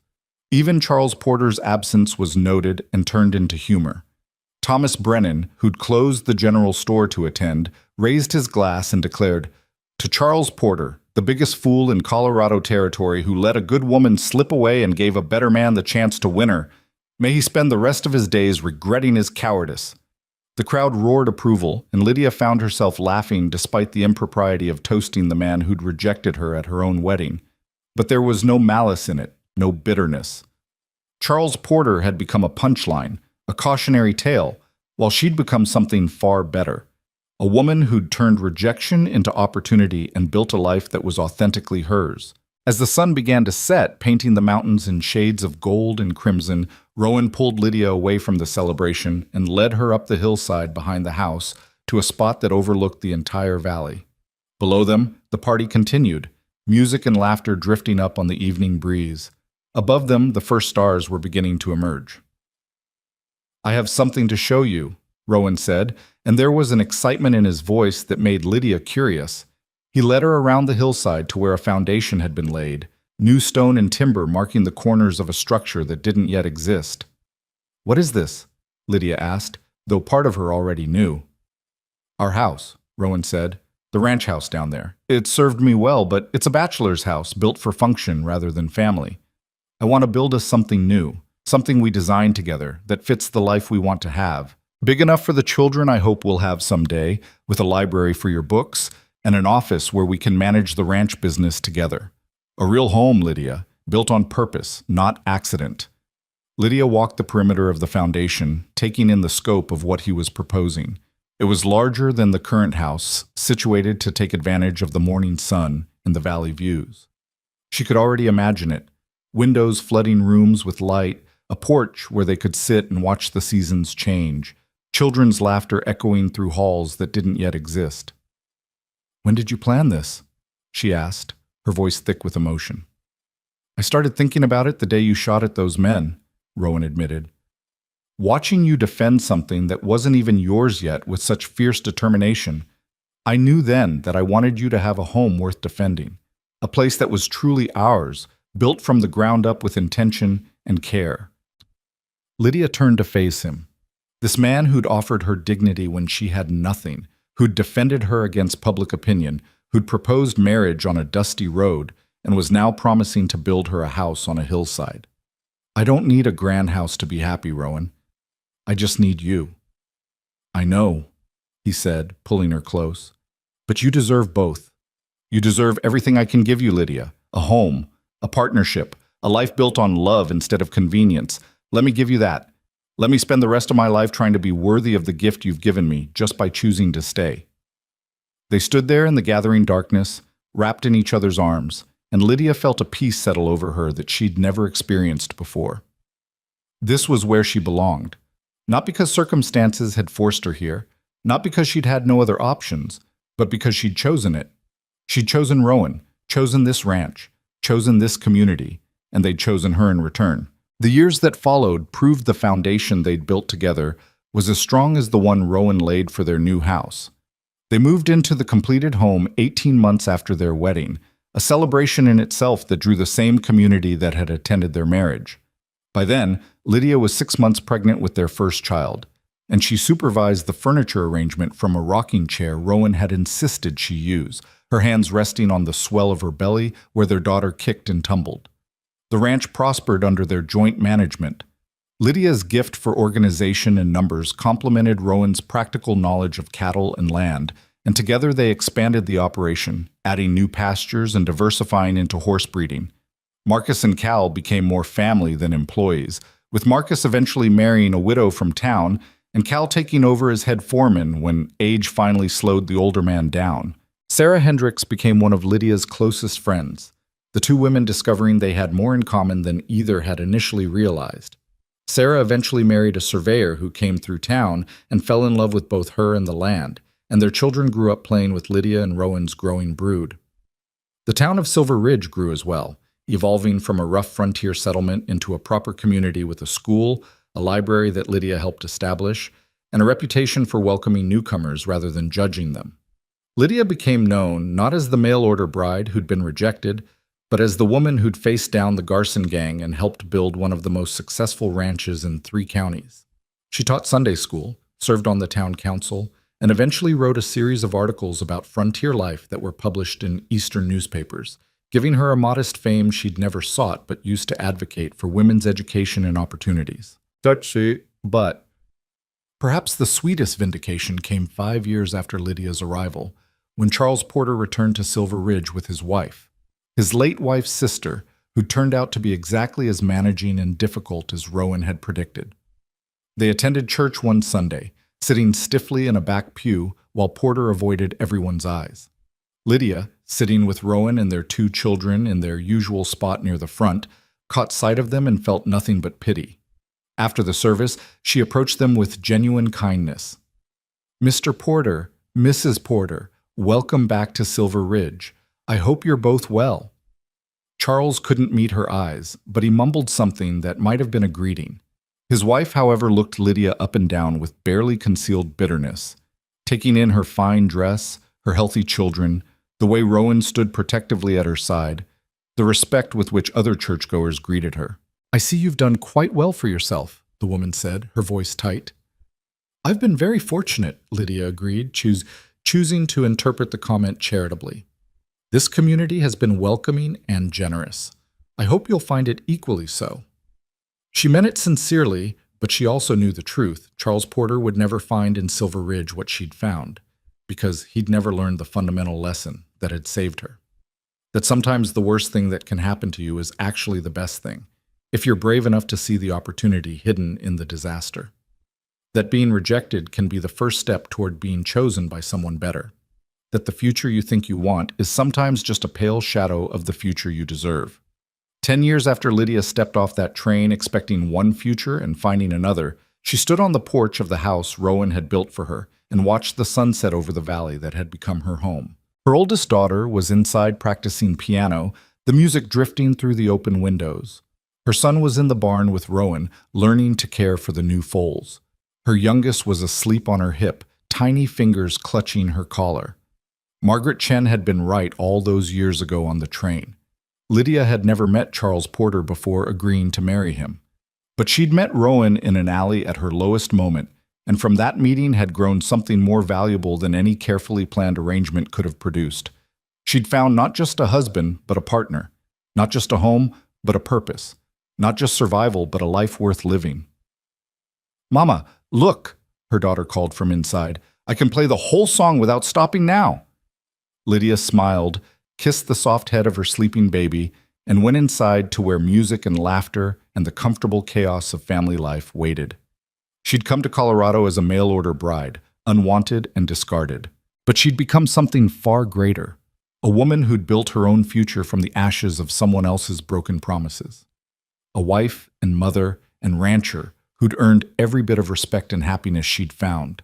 And as she listened to her daughter play and felt her baby's warm weight in her arms and heard Rowan's voice drifting from the barn, teaching their son with the same patient kindness he'd shown her on that first desperate day, Lydia Monroe Blackwell knew with absolute certainty that she was exactly where she was meant to be. She'd been loved before she ever arrived, by a man who'd seen her worth when she couldn't see it herself. And that love had transformed everything, turning rejection into redemption, and making her not into the bride someone else wanted, but into the woman she was always meant to become. The cowboy who loved her before she ever arrived had given her more than a home on a Colorado hillside. He'd given her back herself. And that, Lydia thought as she joined her daughter at the piano and added her voice to the music filling their home, was the greatest gift she'd ever received. The end.